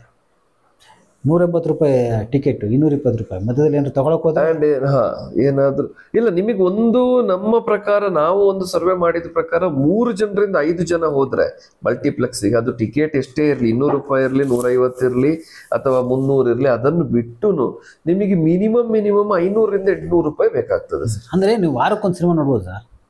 ವಾರಕ್ಕೆ ಒಂದು ಸಿನಿಮಾ ನೋಡ್ಬೋದು, ವಾರಕ್ಕೊಂದು ಸಿನಿಮಾ ನಿಮ್ಮ ಬಜೆಟ್ ಇಡ್ಬೋದು, 500 ರೂಪಾಯಿ ಇಡ್ಬೋದು ಅಂತ ಇಟ್ಕೊಂಡ್ರೆ ಕೂಡ ಯಾವ ಸಿನಿಮಾ ನಮ್ಗೆ ಗಮನ ಸೆಳೆಯುತ್ತೆ ಅಂದರೆ ಸ್ಟಾರ್ ಸಿನಿಮಾನೇ ಅಥವಾ ಅದ್ದೂರಿ ಸಿನಿಮಾನೇ. ತೆಲುಗಿರ್ಬೋದು, ತಮಿಳು, ಹಿಂದಿ ಇರ್ಬೋದು, ಕನ್ನಡದ ಕಂಟೆಂಟ್ ಇರೋ ಸಿನಿಮಾನ ಚಾನ್ಸೇ ತೊಗೊಳ್ಳಲ್ಲ ಅವನು ಒಳಗಡೆ ಬಂದು. ಅದು ಮಾಡಬೇಕು ಅಂದರೆ ನೀವು ಟಿಕೆಟ್ ಪ್ರೈಸ್ ಕಡಿಮೆ ಮಾಡಿ, ಬೇರೆ ದಾರಿನೇ ಇಲ್ಲ. ಫಸ್ಟು ಗಾಂಧಿ ಕ್ಲಾಸ್ ಓಪನ್, ನಾನು ಡಿಸ್ಟ್ರಿಬ್ಯೂಟರ್ ಹತ್ರ ಅದನ್ನ ಹೇಳಿದೆ, ಫಸ್ಟು 3 ರೋ ಇಟ್ಬಿಡಿ ಸರ, ಯಾವನಿಗೆ ಅರ್ಹತೆ ಇದೆ ಬರ್ತಾನೆ, ಅದಕ್ಕಿಂತ ಜಾಸ್ತಿ ದುಡ್ಡು ಕೊಡೋ ಹೋಗ್ತಾನೆ. ಇಲ್ಲ, ಈಗ ಇದು ಇಶ್ಯೂ ಇಂದ ಯಾಕೆ ಮಾತಾಡೋದು, ನಮ್ಮದು ಅಂತ ಹೇಳಿದ್ರೆ ಡಿಸ್ಟ್ರಿಬ್ಯೂಷನ್ ಮಾತಾಡ್ತಾ ಇದ್ದೀವಿ. ಈ ಇಶ್ಯೂ ಇವಾಗ ಒಂದು 200 ರೂಪಾಯಿ ಅಂತೇಳಿ ಅಂತೂ ತಂದ ಮೇಲೆ ಇದರಿಂದ ತರಲಿಕ್ಕೆ ಒಂದಷ್ಟು, ಇದರ ಮೊದಲು ನಾನು ಒಂದಷ್ಟು ಆರ್ಗನೈಸೇಷನ್ಸು, ನಮ್ಮ ಹಳೆ ಪ್ರೊಡ್ಯೂಸರ್ಸು, ಡಿಸ್ಟ್ರಿಬ್ಯೂಟರ್ ಜೊತೆ ಎಲ್ಲ ಚರ್ಚೆ ಮಾಡುವಾಗ ಏನಾಯ್ತು, ಇದ್ರ ಮೊದಲೇ ಒಂದು ಕೆಲವು ಸಂಘ ಸಂಸ್ಥೆಗಳೆಲ್ಲ ಟಿಕೆಟ್ ಪ್ರೈಸ್ ಕಡಿಮೆ ಮಾಡಬೇಕು ಅಂತ ಹೇಳಿವೆ. ಕೆಲವು ಯಾರೋ ದೊಡ್ಡ ನಿರ್ಮಾಪಕರು ಮಾಡಿದಂತ ಸಿನಿಮಾಗಳಿಗೆ ಅವರು ತಿರುಗಾ ಅದಕ್ಕೆ ಸ್ಟೇ ತಂದ್ರು, ಇಲ್ಲ ಈ ಸಿನಿಮಾಕ್ಕೆ ನಮಗೆ ಸಣ್ಣ ರೇಟ್ ವರ್ಕ್ ಆಗಲ್ಲ, ದೊಡ್ಡ ರೇಟ್ ಪ್ರೈಸಿಂಗ್ ಇರ್ಲಿ ಅಂತ. ಅಂಡ್ ಇವಾಗ ಹೇಗಾಯ್ತು ಅಂತ ಹೇಳಿದ್ರೆ, ಒಂದು ಫಸ್ಟ್ ಆಫ್ ಆಲ್ ಇವಾಗ ಮಲ್ಟಿಪ್ಲೆಕ್ಸ್ ಅಸೋಸಿಯೇಷನ್ ಆಫ್ ಇಂಡಿಯಾ ಅಂತ ನಾನಂತೂ ಇವಾಗ ಒಂದು ಅಷ್ಟು ಇಶ್ಯೂಗಳು ನಾವು FMC ಇಂದ, ಫಿಲಮ್ ಮೇಕರ್ ಕೌನ್ಸಿಲ್ ಇಂದ ನಾವು ಮಾತಾಡ್ತಾ ಇದ್ದೀವಿ. ಪೈರಸಿ ಇರ್ಬೋದು, ನಮ್ಮ ಲಾಸ್ಟ್ ಪ್ರೆಸ್ ಮೀಟ್ ಅಲ್ಲೂ ನಮ್ದು ಫಸ್ಟ್ ವಿಷಯ ಇದ್ದಿದೆ ಪೈರಸಿ, 2ನೇದು ಮಲ್ಟಿಪ್ಲೆಕ್ಸ್ ಟೈಮಿಂಗ್ ಇಶ್ಯೂ, 3ನೇದು ಮಲ್ಟಿಪ್ಲೆಕ್ಸ್ ಪ್ರೈಸಿಂಗ್ ಇಶ್ಯೂ, 4ನೇದು UFO ಕ್ಯೂಬ್ ಅಲ್ಲಿ ನಮಗೆ ಆಗುವಂತಹ ಕೆಲವು ಸಣ್ಣ ಪುಟ್ಟ ಇದು. ಅಂದ್ರೆ ಪ್ರಾಕ್ಟಿಕಲಿ ಸಿನಿಮಾ ಮೇಕರ್ಸ್ಗೆ ನಾವು ಹೇಳ್ತಾ ಇದ್ದೀವಿ, ಇನ್ನೊಂದು ಸಿಂಗಲ್ ವಿಂಡೋ ಸಿಸ್ಟಮ್ ಸೆನ್ಸಾರ್ಗೂ ಅಷ್ಟೇ, ಅಂಡ್ ಇಲ್ಲ ಟೋಟಲ್ ಸಿಂಗಲ್ ವಿಂಡೋ ಸಿಸ್ಟಮ್, ಈ ತರ ಮಾಡಿ ಒಂದು ಸಿನಿಮಾ ಮೇಕರ್ಸ್ಗೆ ಸೆಕ್ಯೂರ್ ಕೊಡಿ ಅಂತ. ಸೊ ಇವಾಗ ಇದನ್ನು ನಾನು ಅಷ್ಟೂ ಜನ ಡಿಸ್ಟ್ರಿಬ್ಯೂಟ್ರು ಮತ್ತೆ ಅಫ್ಕೋರ್ಸ್ ನಂಗೆ ನಾಲೆಜ್ ಕಡಿಮೆ ಇತ್ತ ಏನೋ, ನಾನು ಅದನ್ನು ರಿಸರ್ಚ್ ಮಾಡ್ಲಿಕ್ಕೆ ಹೋಗಿಲ್ಲ. ಪ್ರೊಡ್ಯೂಸರ್ ಕೌನ್ಸಿಲು ಅದು ಇಂಪ ಎಲ್ಲವನ್ನು ನಾವು ಮಾಡಿಕೊಂಡು ಎಲ್ಲರಿಗೆ ನೋಟಿಸ್ ನಾವು ಒಂದು ಕನೆಕ್ಷನ್ ಅಲ್ಲಿ ಇದ್ದೇವೆ. ಈಗ ಮೊನ್ನೆ ಪೈರಸಿ ಬಗ್ಗೆ ಜಾಯಿಂಟ್ ಸೆಕ್ರೆಟರಿ ಆಫ್ ಫಿಲಮ್ಸ್ ಡೆಲ್ಲಿಯಿಂದ ವೆಬಿನಾರ್ ಮಾಡ್ಬೇಕಾದ್ರೂ ನಾನು ಜಾಯಿನ್ ಆದೆ. ಅದ್ರಲ್ಲಿ ಎಲ್ಲಾ ಆರ್ಗನೈಸೇಷನ್ ಇಂದ ಇತ್ತು. ನಂಗೆ ತುಂಬಾ ನಂಗೆ ಏನು ಖುಷಿ ನಾವಿದ್ವಿ, ಬಟ್ ಕನ್ನಡ ಬೇರೆ ಸಂಸ್ಥೆಗಳು ಯಾವುದೂ ಇರ್ಲಿಲ್ಲ. 1 ಗಂಟೆ 1.5 ಗಂಟೆ ಇತ್ತು. ಅಂಥದ್ದಲ್ಲಿ ಈಗ ನಾವೊಂದು ಇಶ್ಯೂ ಮಾತಾಡಿದ್ವಿ, UFO ಇರ್ಬೋದು, UFO ಆಫೀಸ್ಗೆ ಹೋದ್ವಿ, ಯಾರು ನಮಗೆ ಸರ್ ಒಂದು ಮಲ್ಟಿಪ್ಲೆಕ್ಸ್ ಅಸೋಸಿಯೇಷನ್ ಇದೆ, ಇಂಥದ್ದೊಂದಿದೆ, ಇಲ್ಲಿಗೆ ಹೋಗಿ ಟ್ರೈ ಮಾಡಿ, ಇಲ್ಲ ಟೈಮಿಂಗ್ ಬಗ್ಗೆ ಮಾತನಾಡೋ. ಎಷ್ಟೋ ಜನ ತಿಳಿದವರು ಇವಾಗ ಹಳೆ ನಮ್ಮ ಫಾದರು ಅಥವಾ ಒಂದು 30 ವರ್ಷ ಹಳೆ ಸಿನಿಮಾ ಲವರ್ಸ್ ಏನ್ ಹೇಳೋದು ಅಂದ್ರೆ, ಸಿನಿಮಾ ನೋಡ್ಲಿಕ್ಕೆ ಜನ ಕಡಿಮೆ ಬರ್ತಾರೆ ಅಂದ್ರೆ ಅವರ ಪ್ರಕಾರ ಏನು ಅಂದ್ರೆ, first of all sir multiplex timing ಸರಿ ಇಲ್ಲ. ಮೊದಲು ಸಿನಿಮಾಗಳು ಅಂದ್ರೆ 4 show, first show, second show, morning show, matinee, first show, second show, ಇದು ಫಿಕ್ಸ್. ಅದು ಲವರ್ಸ್ ಇರ್ಬೋದು, ಅದು ಫ್ರೆಂಡ್ಸ್ ಇರ್ಬೋದು, ಮ್ಯಾರಿಡ್ ಇರ್ಬೋದು, ಫ್ಯಾಮಿಲಿ ಇರ್ಬೋದು, ಮ್ಯಾಟ್ನಿಗೆ ಹೋಗುವ, ಆಫೀಸು, ಕಾಲೇಜು, ಎಲ್ಲದಕ್ಕೆ ಇದು ನಮ್ಮ ಟೈಮ್ ಟೇಬಲ್ ಪ್ರಕಾರ, ಸ್ಕೂಲ್ ಟೈಮಿಂಗು, ಆಫೀಸ್ ಟೈಮಿಂಗು. ಇವಾಗ ನಿಮಗೆ ಐದರ್ ನಿಮಗೆ ಫ್ರೀ ಬಾ, ಇಲ್ಲ ಲೇಟ್ ಆಗಿ ಹೋಗು, ಇಲ್ಲ ಬೇಕಾದ ಟೈಮಿಂಗ್ ಸಿಗಲ್ಲ. ಇನ್ನೊಂದು ಪ್ರೈಸಿಂಗ್ ಇಶ್ಯೂ. ಈಗ ಪ್ರೈಸಿಂಗ್ ಇಶ್ಯೂ ಬರ್ಬೇಕಾದ್ರೆ ಅಫ್ಕೋರ್ಸ್ ಇವಾಗ ಮಲ್ಟಿಪ್ಲೆಕ್ಸ್ ಅಸೋಸಿಯೇಷನ್ ನಮ್ಮ ಕರ್ನಾಟಕದಲ್ಲಿ ಮಾತ್ರ ಹಾಕಿದೆ ಇವಾಗ. ಹೌದು, ಇದನ್ನು ನಮ್ಮ ಆರ್ಗನೈಸೇಷನ್ಸ್ ಯಾಕೆ ಕೇಳಬಾರ್ದು? ಕೇಳಬೇಕು ಸರ್, ಕೇಳಬೇಕು, ಖಂಡಿತವಾಗಿ ಕೇಳಬೇಕು. ಇವಾಗ ಏನು ಮಾಡಿದಾರೋ, ಈಗ ಈ 200 ರೂಪೀಸ್ ಕ್ಯಾಬ್ ಸಿಸ್ಟಮ್ ಏನು ಟಿಕೆಟ್ ದರ ಇದೆ, ಇದರಿಂದ ಏನು ಹೆಲ್ಪ್ ಆಗುತ್ತೆ ಅಂತಂದರೆ ತುಂಬ ಸಿಂಪಲ್. ಏನಪ್ಪ ಅಂತಂದರೆ, ವಾರದ ಒಂದು ಸಿನಿಮಾ ನೋಡೋ ಬಜೆಟ್ನ 4 ಸಿನಿಮಾಗೆ ಹಂಚಿದಂಗೆ ಆಗುತ್ತೆ. ಇನ್ನೊಂದು 4 ಸಿನಿಮಾ ಉಸಿರಾಡ್ತವೆ. ಆಮೇಲೆ ಅದರಿಂದ ನಿಮ್ಗೆ ಏನಾಗುತ್ತೆ, ಪ್ಲಸ್ ಇನ್ನೊಂದು ಏನು ಅಂದರೆ, ಆಡಿಯನ್ಸ್ ದುಪ್ಪಟ್ಟಾಗ್ತಾರೆ. ಹೌದು, ಒಬ್ಬನ ಹತ್ರ ಒಬ್ಬ 400 ಕೊಡೋದ್ರ ಬಗ್ಗೆ 2 ಆಗ್ತಾರೆ. ಕರೆಕ್ಟ್. ನಾನು ದೊಡ್ಡ Tamil cinema, Telugu cinema release ಆದಾಗಲೆಲ್ಲ ನೋಡ್ತೇನೆ, 60 ರೂಪಾಯಿ ಟಿಕೆಟು. ಒಂದು ತೆಲುಗು ಸಿನಿಮಾ ಚಿರಂಜೀವಿ ಅವ್ರದ್ದು 50 ರೂಪಾಯಿ ಟಿಕೆಟ್ ಇತ್ತು. ನಾನು ಹಾಗಾಗಿ 50 ರೂಪೀಸ್ ಟಿಕೆಟ್ ಇದೆಯಲ್ಲ, ಅದು ಸಿಂಗಲ್ ಸರ್ 10 ಜನ ಬರುವಲ್ಲಿ 20 ಜನ ಬರ್ಬೋದು. ಆಗ ನಿಮ್ಗೆ ಏನಾಗುತ್ತೆ, ಸಿನಿಮಾ ನೋಡುವ ಕಲ್ಚರ್ ಡೆವಲಪ್ ಮಾಡ್ತಾರೆ. ಅದೇ ಮಾರ್ಕೆಟಿಂಗ್ ಸ್ಟ್ರಾಟಜಿಯಲ್ಲಿ ನಾನು ಹೇಳೋದು, ಇವಾಗ ಅವರಿಗೆ ಅಷ್ಟು ಗೊತ್ತಿಲ್ವಾ? ಇವಾಗ ಎಕ್ಸಾಂಪಲ್ ಕರ್ನಾಟಕದ ಒಂದು ಪ್ರೊಡಕ್ಷನ್ ಹೌಸೇ ಇವಾಗ ಮಾಡಿದೆ ಅಂತ ಹೇಳಿದ್ರೆ, ಇದು ಇನ್ನೊಂದು ಏನು ಆಸ್ ಎ ಬ್ರಾಂಡಿಂಗ್ ಅಲ್ಲಿ ಪಬ್ಲಿಸಿಟಿ ಸ್ಟಂಟು ಅಂತ ಹೇಳ್ತೀವಿ. ಆವಾಗ ನಾನು ಯಾಕೆ ಮಾತಾಡಿದೆ, ಇನ್ನೊಂದು ವೇ ಅಲ್ಲಿ ಪಬ್ಲಿಸಿಟಿ ಆಗೋದು ಬಹುಶಃ ಇರ್ಬೋದು. ಇದು ಫಸ್ಟ್ ಹಿಂಗೊಂದು, ಈಗ ಎಷ್ಟೋ ಸಿನಿಮಾಗಳಲ್ಲಿ ಬಟ್ ಅದ್ರ ಡಬಲ್ ಪಬ್ಲಿಸಿಟಿ ಆಗೋದು, ಇದಕ್ಕೆ ಸಪೋರ್ಟ್ ಮಾಡಿಲ್ಲ ನಾವು ಇದನ್ನ ಜಾಸ್ತಿ ಜನಕ್ಕೆ ತಲುಪಿಸ್ತಿದೀವಿ ಅಂತ ಇನ್ನು ಡಬಲ್ ಪಬ್ಲಿಸಿಟಿ ಆಗೋದು ಆಗ್ಬಹುದಾ ಅಂತ ಅದೇ ಹೇಳ್ತಾ ಇರೋದು ನಾನು. ಇವಾಗ ಸರ್ 200 ರೂಪಾಯಲ್ಲಿ 100 ರೂಪಾಯಲ್ಲಿ ಜನ ಬರೋದು, ಅಥವಾ ನಾನು ಹೇಳೋದೇನು, ಇವಾಗ ಮಲ್ಟಿಪ್ಲೆಕ್ಸ್ ಅಸೋಸಿಯೇಷನ್ ಅವರೇ ಅವರ ಟ್ವಿಟರ್ಗೆ ನೋಡಿದಾಗ, ಅಥವಾ ಆಮೇಲೆ ನಂಗೆ ಗೊತ್ತಾದ್ದು ನನ್ನ ಸಿನಿಮಾ ರಿಲೀಸ್ ಆದ್ಮೇಲೆನು ಲಾಸ್ಟ್ ಇಯರ್, ವಾರದಲ್ಲಿ 1 ದಿನ ಅಥವಾ 15 ದಿನಕ್ಕೆ 1 ದಿನ 99 ರೂಪೀಸ್ ಇಡುತ್ತೆ. ಅವರೆಲ್ಲ ಅನೌನ್ಸ್ ಮಾಡ್ತಾರೆ ಸ್ಪೆಷಲ್ ಸಿನಿಮಾ ಡೇ 99 ರೂಪೀಸ್ ಅಂತ. 100% ಒಂದು ಅಷ್ಟು ಜನ ಆಗುವಾಗ ಹೋಗ್ತಾರೆ. ನಾನು ನೋಡಿದ್ದೀನಿ. Because you will get the same facility, same seating if for the 99 rupees. ಹೌದು, ನಾನೇ ನೋಡಿ ಹೇಳಿದ್ರೆ ನಿಮಗೆ 112 ರೂಪಾಯಿಗೆ ಹೋಗ್ತೀನಿ. ನಾನು ಸೋಮವಾರ ವೆಯ್ಟ್ ಮಾಡ್ತೀನಿ ಮತ್ತೆ. ಸೊ ಹಾಗಿದೆಯಲ್ಲ ಸರ್, ಅಲ್ಟಿಮೇಟ್ಲಿ ದುಡ್ಡು ತುಂಬ ಮಹತ್ವದ ಪಾತ್ರ ವಹಿಸುತ್ತೆ. ಟಿಕೆಟ್ ಪ್ರೈಸ್ ಕಡಿಮೆ ಮಾಡಬೇಕು. ಇದು 200 ರೂಪಾಯಿ ಇರೋದು ಓಕೆ, ಸೂಪರ್. ದೊಡ್ಡ ದೊಡ್ಡ ಸ್ಟಾರ್ ಸಿನಿಮಾಗಳನ್ನ ಏನು ದುಪ್ಪಟ್ಟು 4 ಪಟ್ಟು ಹಾಕಿ ಸುಲಿತಾ ಇದ್ದಾರೆ, ಅದನ್ನು ಕಡಿವಾಣ ಹಾಕಲಿಕ್ಕೆ ಸೂಪರ್ ಆಯಿತು. ಬಟ್ ಇನ್ನೂ ಆಡಿಯನ್ಸ್ ಬರಬೇಕು ಅಂದರೆ ಮೊದಲ 3 ಸಾಲಗಳನ್ನ ಜನತಾ ಟಿಕೆಟ್ ಅಂತಂತಾರೋ ಏನಂತಾರೋ ಅದನ್ನು ಚೆನ್ನಾಗಿ ಹೌದು. ಮತ್ತು ಗಾಂಧಿ ಕ್ಲಾಸ್ ಅನ್ನೋದನ್ನು ಮತ್ತೆ ಓಪನ್ ಮಾಡಬೇಕು. ಇವೆರಡು ಮಾಡಬೇಕು. ಇದು ಉಳಿವಿಗೆ, ಯಾರೋ ಚಿಕ್ಕ ಪುಟ್ಟ ಸಿನಿಮಾಗಳ ಕಂಟೆಂಟ್ ಸಿನಿಮಾಗಳ ಉಳಿವಿಗೆ ಕೆಲಸ ಮಾಡಬೇಕು. ಇವಾಗಲೇ ಈಗ ತಂದಿರೋ ಸಿಸ್ಟಮು ದೊಡ್ಡ ದೊಡ್ಡ ಸಿನಿಮಾಗಳವರು ಆ ದುಪ್ಪಟ್ಟು ದರ ಹಾಕಿದ್ರೆ ಕಡಿವಾಣ ಆದಂಗೆ ಆಗುತ್ತೆ, ಆಗಿದೆ. ಸೊ ಇವೆರಡು ಇರಬೇಕು. ಇಲ್ಲ, ಎಕ್ಸಲೆಂಟ್. ಇನ್ನೂ ಒಂದು ನಾನು ಹೇಳೋದು, ಇಲ್ಲಿ ರಿಟೇಲ್ ಆಕ್ಟ್ ಅಲ್ಲೂ ಬರುತ್ತೆ. ಇವಾಗ ನಾನು ಡಿಸ್ಟ್ರಿಬ್ಯೂಟರ್ಗಳಲ್ಲಿ ಚರ್ಚೆ ಮಾಡ್ಬೇಕಾದ್ರೆ, ಸರ್ ಮಲ್ಟಿಪ್ಲೆಕ್ಸ್ ಅಲ್ಲಿ ಟಿಕೆಟ್ ಪ್ರೈಸ್ ಜಾಸ್ತಿ ಇದೆ, ಇದು ಇದರ ಮೊದಲು ಲಾಸ್ಟ್ ಇಯರ್ ಅಥವಾ ಮೊನ್ನೆವರೆಗೂ ಚರ್ಚೆ ಮಾಡುವಾಗ ಎಷ್ಟೋ ಕೆಲವು ಡಿಸ್ಟ್ರಿಬ್ಯೂಟರ್ ಅಂತ, ಅಯ್ಯೋ ಸರ್ ಅದು ಕಾರ್ಪೊರೇಟ್ ಕಂಪನಿ, ನಾವು ಮಾತಾಡಕ್ ಆಗಲ್ಲ ಅಂತ.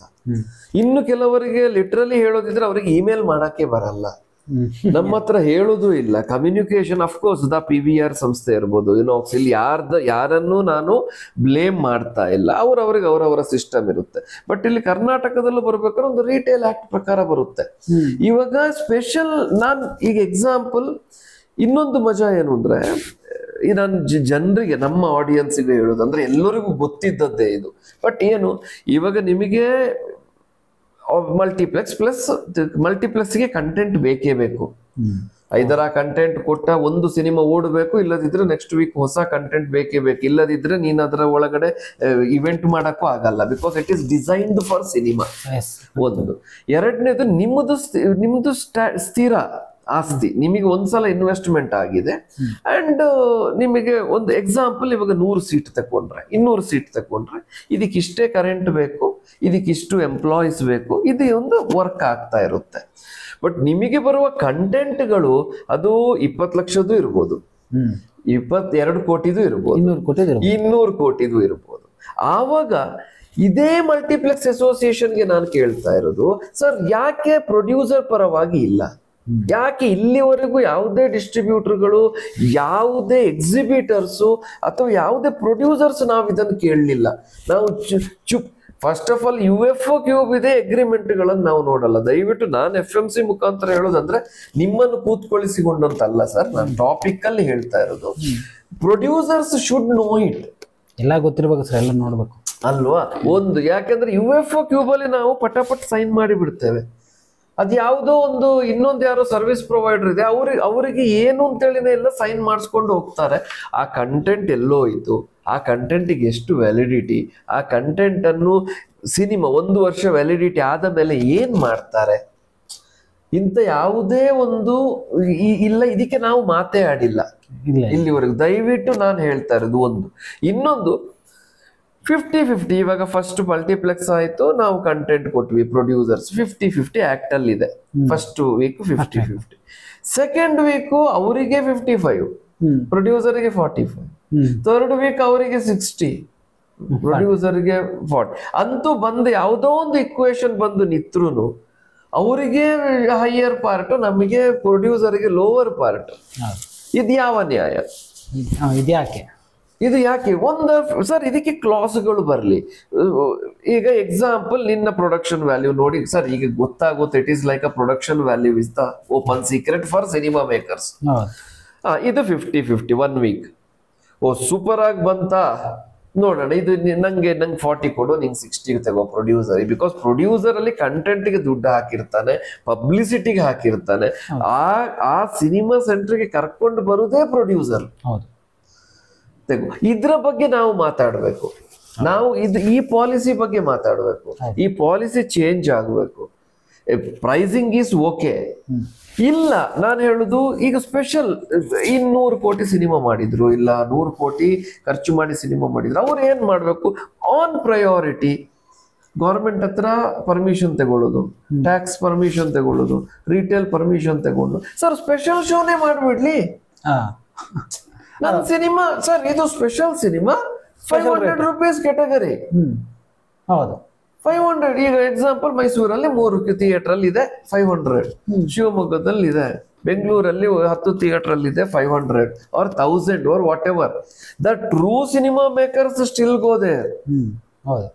And first week, second week you have the option of same theater releasing in other theaters. And ಜನಗಳು ಸೂಪರ್ ಆಯ್ತಾ, ಚೆನ್ನಾಗಿ ಬಂತ, ಸೂಪರ್ ಆಗಿ ಬರ್ತಾರೆ, ಡಬಲ್ ಬರ್ತಾರೆ. ಇಲ್ಲ, ಇಲ್ಲಿ ಯಾವ ನಡೀತಾರೆ ಸರ್, ಇಲ್ಲಿ ಏನಂದ್ರೆ ಬರೋ ಪ್ರೇಕ್ಷಕರಿಂದ ಸುಲ್ದು ಬಿಡೋದು ಅಷ್ಟು 3 ದಿನ ಅಷ್ಟೇ ಆಗ್ತದೆ. ಅದು ಒಂದು. ಇನ್ನೊಂದೇನು, ಕನ್ನಡಕ್ಕೆ ಪ್ರಾಮುಖ್ಯತೆ ಅಂತ ಹೇಳಿದ್ರೆ ಅಫ್ಕೋರ್ಸ್ ಈಗಿನ ಈ ರೂಪೀಸ್ಗೆ ಅಂತಲ್ಲ, ಮಲ್ಟಿಪ್ಲೆಕ್ಸ್ ಅಲ್ಲಿ ನಾವು ಕನ್ನಡದ ಸಿನಿಮಾಕ್ಕೆ ಪ್ರಾಮುಖ್ಯತೆ ಕೊಡಿ ಅಂತ ಪಾಪ ಎಲ್ಲಾ ಸಿನಿಮಾ ಮೇಕರ್ಸ್ ಹೆಚ್ಚಿನವರಿಗೆ, ಕೆಲವರಿಗೆ ಪ್ರಿಯಾರಿಟಿ ರಿಲೀಸ್ ಗೊತ್ತಾಗಲ್ಲ, ಪೋಸ್ಟ್ ರಿಲೀಸ್ ಗೊತ್ತಾಗುತ್ತೆ. ಚೇಂಬರ್ಗೆ ಹೋಗ್ತಾರೆ, ಪ್ರೊಡ್ಯೂಸರ್ ಅಸೋಸಿಯೇಷನ್ ಹೋಗ್ತಾರೆ, ನಮ್ಮ ಹತ್ರನೇ ಎಷ್ಟೋ ಜನ ಬಂದಿದ್ದಾರೆ ಸರ್. ಬಟ್ ಆವಾಗ ಟೈಮ್ ಕಳೆದು ಹೋಗಿರುತ್ತೆ. ಇದ್ರ ಬಗ್ಗೆ ಯಾಕೆ ನಾವು ಮಾತಾಡ್ತಾ ಇಲ್ಲ? ನಾನು ಹೇಳ್ತಾ ಇರೋದು ಎಲ್ಲಾ ಸಿನಿಮಾ ಮೇಕರ್ಸ್ ಸೇರಿ ಮಲ್ಟಿಪ್ಲೆಕ್ಸ್ ಅಸೋಸಿಯೇಷನ್ಗೆ ಕೊಡುವ ಕರ್ನಾಟಕದಿಂದ. ಈಗ ಚೆನ್ನೈಯಲ್ಲಂತೂ ಪ್ರಿಯಾರಿಟಿ ಇಸ್ ತಮಿಳ್. ನಮಗೆ ಎಲ್ಲಾ ಭಾಷೆ ಬಗ್ಗೆ ಗೌರವ ಇದೆ. ಸಿನಿಮಾ ಮೇಕರ್ಸ್ ಚೆನ್ನೈ ತರ ಟಿಕೆಟ್ ಮಾಡಿ ಅಲ್ಲಿ ತರ ಪ್ರಯಾರಿಟಿ ಕೊಡಿ ಭಾಷೆಗೆ. ಅಷ್ಟು ಮಾಡಿದ್ರಾಯ್ತು. ಈಗ ಹೊಸದಾಗಿ ಏನು ಮಾಡೋದು ಬೇಡ, ಅಲ್ಲಿ ಏನಿದೆ ಅದು ನಮ್ಗೆ ಮಾಡಿ ಅಂತ ನಾನು ಅವಾಗಿಂದ ನಾನು ಕೇಳ್ಕೊಳ್ಳೋದಷ್ಟೇ. ಅಲ್ಲಿ ಏನಿದೆ ಅದು ಮಾಡೋದು. ನಮ್ಗೆ ಅಲ್ಲಾಗಿದೆ ಅಂದ್ಮೇಲೆ ಇಲ್ಲಿ ಆಗ್ಲೇಬೇಕು. ಅದು ಅಲ್ಲಿ ಸಿನಿಮಾ ಇಂಡಸ್ಟ್ರಿ ಏನೇನಾಗಿದೆ ಅದು ಇಲ್ಲಿ ಮಾಡಿ, ಏನೇ ಕಾನೂನು ತೊಡಗಿದ್ರು ಅಲ್ಲಿ ಹೆಂಗೆ ಸಾಲ್ವ್ ಮಾಡ್ಕೊಂಡ್ರೆ ಅದೇ ಥರ ಇಲ್ಲಿ ಸಾಲ್ವ್ ಮಾಡ್ಕೊಳ್ಳಿ. ಇಷ್ಟ ಆದ್ರೆ ಆಗುತ್ತೆ. ಇದು ಅಲ್ಲದೆ ಗೌರ್ಮೆಂಟಿಗೆ tax, again the tax, entertainment tax, ಏನು ಫುಡ್ ಇದೆ ಅದರಲ್ಲಿ ಹೋಗುತ್ತೆ. ಹೌದು. So all the things cinema producer, especially producer point ಇಂದ ನೋಡಿದ್ರೆ, so the distribution and the producer point and the exhibitor, the link ಎಲ್ಲೋ ಒಂದು ಕಡೆ ಇನ್ನೂ ಪಾಲಿಶ್ ಆಗಬೇಕು ಅಂತ. ಸರ್, ಪಾಲಿಶ್ ಅಂತಲ್ಲ, ಆಕ್ಟಿವ್ ಡಿಸ್ಟ್ರಿಬ್ಯೂಟರ್ಸ್ ಮತ್ತು ಆಕ್ಟಿವ್ ಪ್ರೊಡ್ಯೂಸರ್ಸ್ ಯಾರಿದ್ದಾರೆ, ಈಗ ಸಿನಿಮಾದ ದರ ಕಡಿಮೆ ಆಯಿತು ಅಂದ ತಕ್ಷಣ ಯಾರು ಇವಾಗ ಕಂಪ್ಲೇಂಟ್ ಮಾಡೋಕೆ ಹೋದ್ರು, ಹಂಗೆ ಸಿನಿಮಾ ದರ ಜಾಸ್ತಿ ಇದೆ ಅಂದ ತಕ್ಷಣ ಆಕ್ಟಿವ್ ಆಗಿರೋ ಪ್ರೊಡ್ಯೂಸರ್ಸು ನಿಂತ್ಕೋಬೇಕು. Very nice. ಸೊ ಅದಾಗಲಿಲ್ಲ ಅಷ್ಟೇ. ಈಗ ಕಡಿಮೆ ಆಯಿತು ಅಂದ ತಕ್ಷಣ ಹೋಗಿದಾರಲ್ವ, ಈಗ ನನ್ನ ಸಿನಿಮಾಗೆ ಟಿಕೆಟ್ ದರ ಕಡಿಮೆ ಆಗಿದೆ, ಹಾಗಾಗಿ ನಾನು ಕೋರ್ಟ್ ಮೆಟ್ಲು ಹೋಗ್ತೀನಿ ಅಂತ ಹೋಗಿದ್ದಾರೆ ಸಿನಿಮಾ ಪ್ರೊಡ್ಯೂಸರು. ಇವಾಗ ಹಾಗೆಯೇ ನಮ್ಮ ಸಿನಿಮಾಗಳಿಗೆ ಜಾಸ್ತಿ ದರ ಆಗ್ತಾ ಇದೆ ಅಂತ ನಾವು ಒಬ್ಬ ಪ್ರೊಡ್ಯೂಸರ್ ಹೋಗಿದ್ದಾರೆ. ಈಗ 180 ಜನ ಪ್ರೊಡ್ಯೂಸರ್ಸ್ ಹೋಗ್ಬೇಕು ನಮ್ಗೆ ಕಡಿಮೆ ಮಾಡಿ ಅಂತ. ಇದಾಗಿಲ್ಲ. ಈಗ ಹೋಗಿದ್ದಾರೆ ಒಬ್ಬರು ಮಾಡಿ, ಜಾಸ್ತಿ ಮಾಡಿ ಅಂತ ಒಬ್ಬರು ಹೋಗಿದ್ದಾರೆ. 180 ಜನ ಸುಮ್ಮನೆ ಇದ್ದೀವಿ ನಾವು. ಹೌದು. ಸಿನಿಮಾಗಳಿಗೆ, ಸಿನಿಮಾ ನಿರ್ಮಾಪಕರಿಗೆ ಅವ್ರೇನು ಅಂದರೆ ಆ ನಾಲೆಡ್ಜು ಬರಬೇಕು, ಅವ್ರು ನಿಂತ್ಕೋಬೇಕು ಸರ್ ಅಷ್ಟೇ. ಇಂಡಿವಿಜುವಲ್ ಆಗಿ ಮಾಡಿದ್ರೆ ಖಂಡಿತವಾಗಿ, ಅಂದರೆ ಆ ಸಮೂಹದಲ್ಲಿ ಮಾಡಿದ್ರೆ ಖಂಡಿತವಾಗಿ ಆಗುತ್ತೆ. ಇಲ್ಲಿ ನೀವು ಅಂದರೆ ಅವ್ರ ಸಿನಿಮಾ ಮುಗೀತಿದ್ದಂಗೆ ಸರ್, ಮುಗೀತು. ಇಲ್ಲಿ ನಮ್ಮಲ್ಲಿ ದೊಡ್ಡ ಸಮಸ್ಯೆ ಆಗ್ತಿರೋದು ಏನಪ್ಪ ಅಂತಂದರೆ, ಅವ್ರವ್ರ ಸಿನಿಮಾ ಬಂದಾಗ ಆ್ಯಕ್ಟಿವ್ ಆಗ್ತಾರೆ, ಅವ್ರವ್ರ ಸಿನಿಮಾ ಮುಗಿದ್ಮೇಲೆ ಹೋಗ್ಬಿಡ್ತಾರೆ. ಇಲ್ಲ, ಈ ಸಿನಿಮಾ ನನಗೆ ಆದ ಅನುಭವ, ಕೆಟ್ಟ ಅನುಭವ ಇನ್ನೊಬ್ರಿಗೆ ಆಗದೆ ಇರಲಿ ಅನ್ನೋ ಥರದಲ್ಲಿ ಏನಾದ್ರು ಒಂದಷ್ಟು ಅದನ್ನು ಆ್ಯಕ್ಟಿವ್ ಆಗಿ ಅವರು ಅದನ್ನ ಸ್ವಲ್ಪ ಹೋರಾಟನ ತೊಗೊಂಡ್ರೆ ಖಂಡಿತವಾಗಿ ಕೂಡ ವರ್ಕೌಟ್ ಆಗುತ್ತೆ. ಅದೇ ನಾನು ಹೇಳುದು ಅಂದ್ರೆ ಸಿನಿಮಾ ಮೇಕರ್ಸ್ಗೆ ಒಂದು ಏನು ಆಸೆ, ನಾವು ಸಿನಿಮಾ ಮೇಕರ್ಸ್ ಆಗಿ ಹೇಳ್ತಾ ಇರೋದು ನಾವು ಈಗ ಸಿನಿಮಾ ಮಾಡ್ಲಿಕ್ಕೆ ತಲೆ ಕೆಡ್ಸ್ಕೊಳ್ಳುವಷ್ಟು ದ ಸೇಮ್ ಪಾಯಿಂಟ್ ಅಂದ್ರೆ ಅವರವರ ಈವನ್ ಇದರಲ್ಲಿ ಪುನಃ ಇಲ್ಲಿ ಕ್ರಿಯೇಟಿವ್ ಬಗ್ಗೆ ನಾವು ಮಾತಾಡ್ತಾ ಇಲ್ಲ, ಬಟ್ ಅವರವರ ರೆಸ್ಪಾನ್ಸಿಬಿಲಿಟಿ ವೈಸ್ ಇನ್ನೂ ಒಂದು ಕಡೆ ಏನಾಗುತ್ತೆ, ಈಗ ಹೊಸ ಪ್ರೊಡ್ಯೂಸರ್ಗಳು ಹೊಸ ಡೈರೆಕ್ಟರ್ಗಳನ್ನು ತಕೊಂಡು ಸರ್ ಡೈರೆಕ್ಟರ್ ಸರಿ ಇಲ್ಲ ಸರ್, ಸಿನಿಮಾ ನಾನೇ ಮುಗಿಸಿಬಿಟ್ಟೆ ಅಂತ ಹೇಳ್ತಾರೆ. ಸರ್ ಮುಗಿಸೋದು ಇಟ್ ಈಸ್ ಲೈಕ್ ಒಂದು ಇವೆಂಟ್ ಮುಗಿಸಿದಂಗೆ, ಮದುವೆ ಮುಗಿಸಿದಂಗೆ. Of course if you have the team, ಒಂದು ಸಿನಿಮಾಟೋಗ್ರಾಫರ್ ಅಥವಾ ಒಂದು ಒಳ್ಳೆ ಟೀಮ್ ಇದ್ರೆ ಸಿನಿಮಾ ಮುಗಿಯುತ್ತೆ. ಬಟ್ ದ ವಿಷನ್ ಯಾರಿಗೆ, ಟಾರ್ಗೆಟ್ ಯಾರಿಗೆ ಮಾಡ್ತಾ ಇರೋದು, ಅದನ್ನು ನಾವು ಮಾಡಿ ನಾವೇ ನೋಡುದಾ?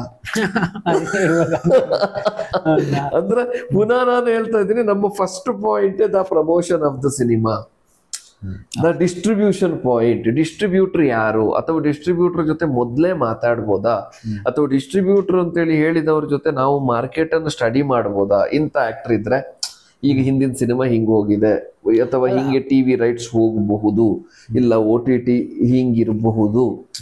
ಬಿಕಾಸ್ ಇವಾಗ ಕೆಲವು ಡಿಸ್ಟ್ರಿಬ್ಯೂಷನ್ ಸಂಸ್ಥೆಗಳಿಗೆ ನಾವು ಸಿನಿಮಾ ಕೊಟ್ರೆ ಅವರು ಅದರ ಎಲ್ಲ ರೈಟ್ಸ್ಗಳನ್ನು ಅವರು ಮಾಡಿಸ್ಕೊಡ್ತಾರೆ, ಚಾನ್ಸಸ್ ಇದೆ. ಇದರಿಂದ ಪ್ರೊಡ್ಯೂಸರ್ಗೆ ಅಟ್ಲೀಸ್ಟ್ ಒಂದು 4 ಕಾಸು ಬರೋದು.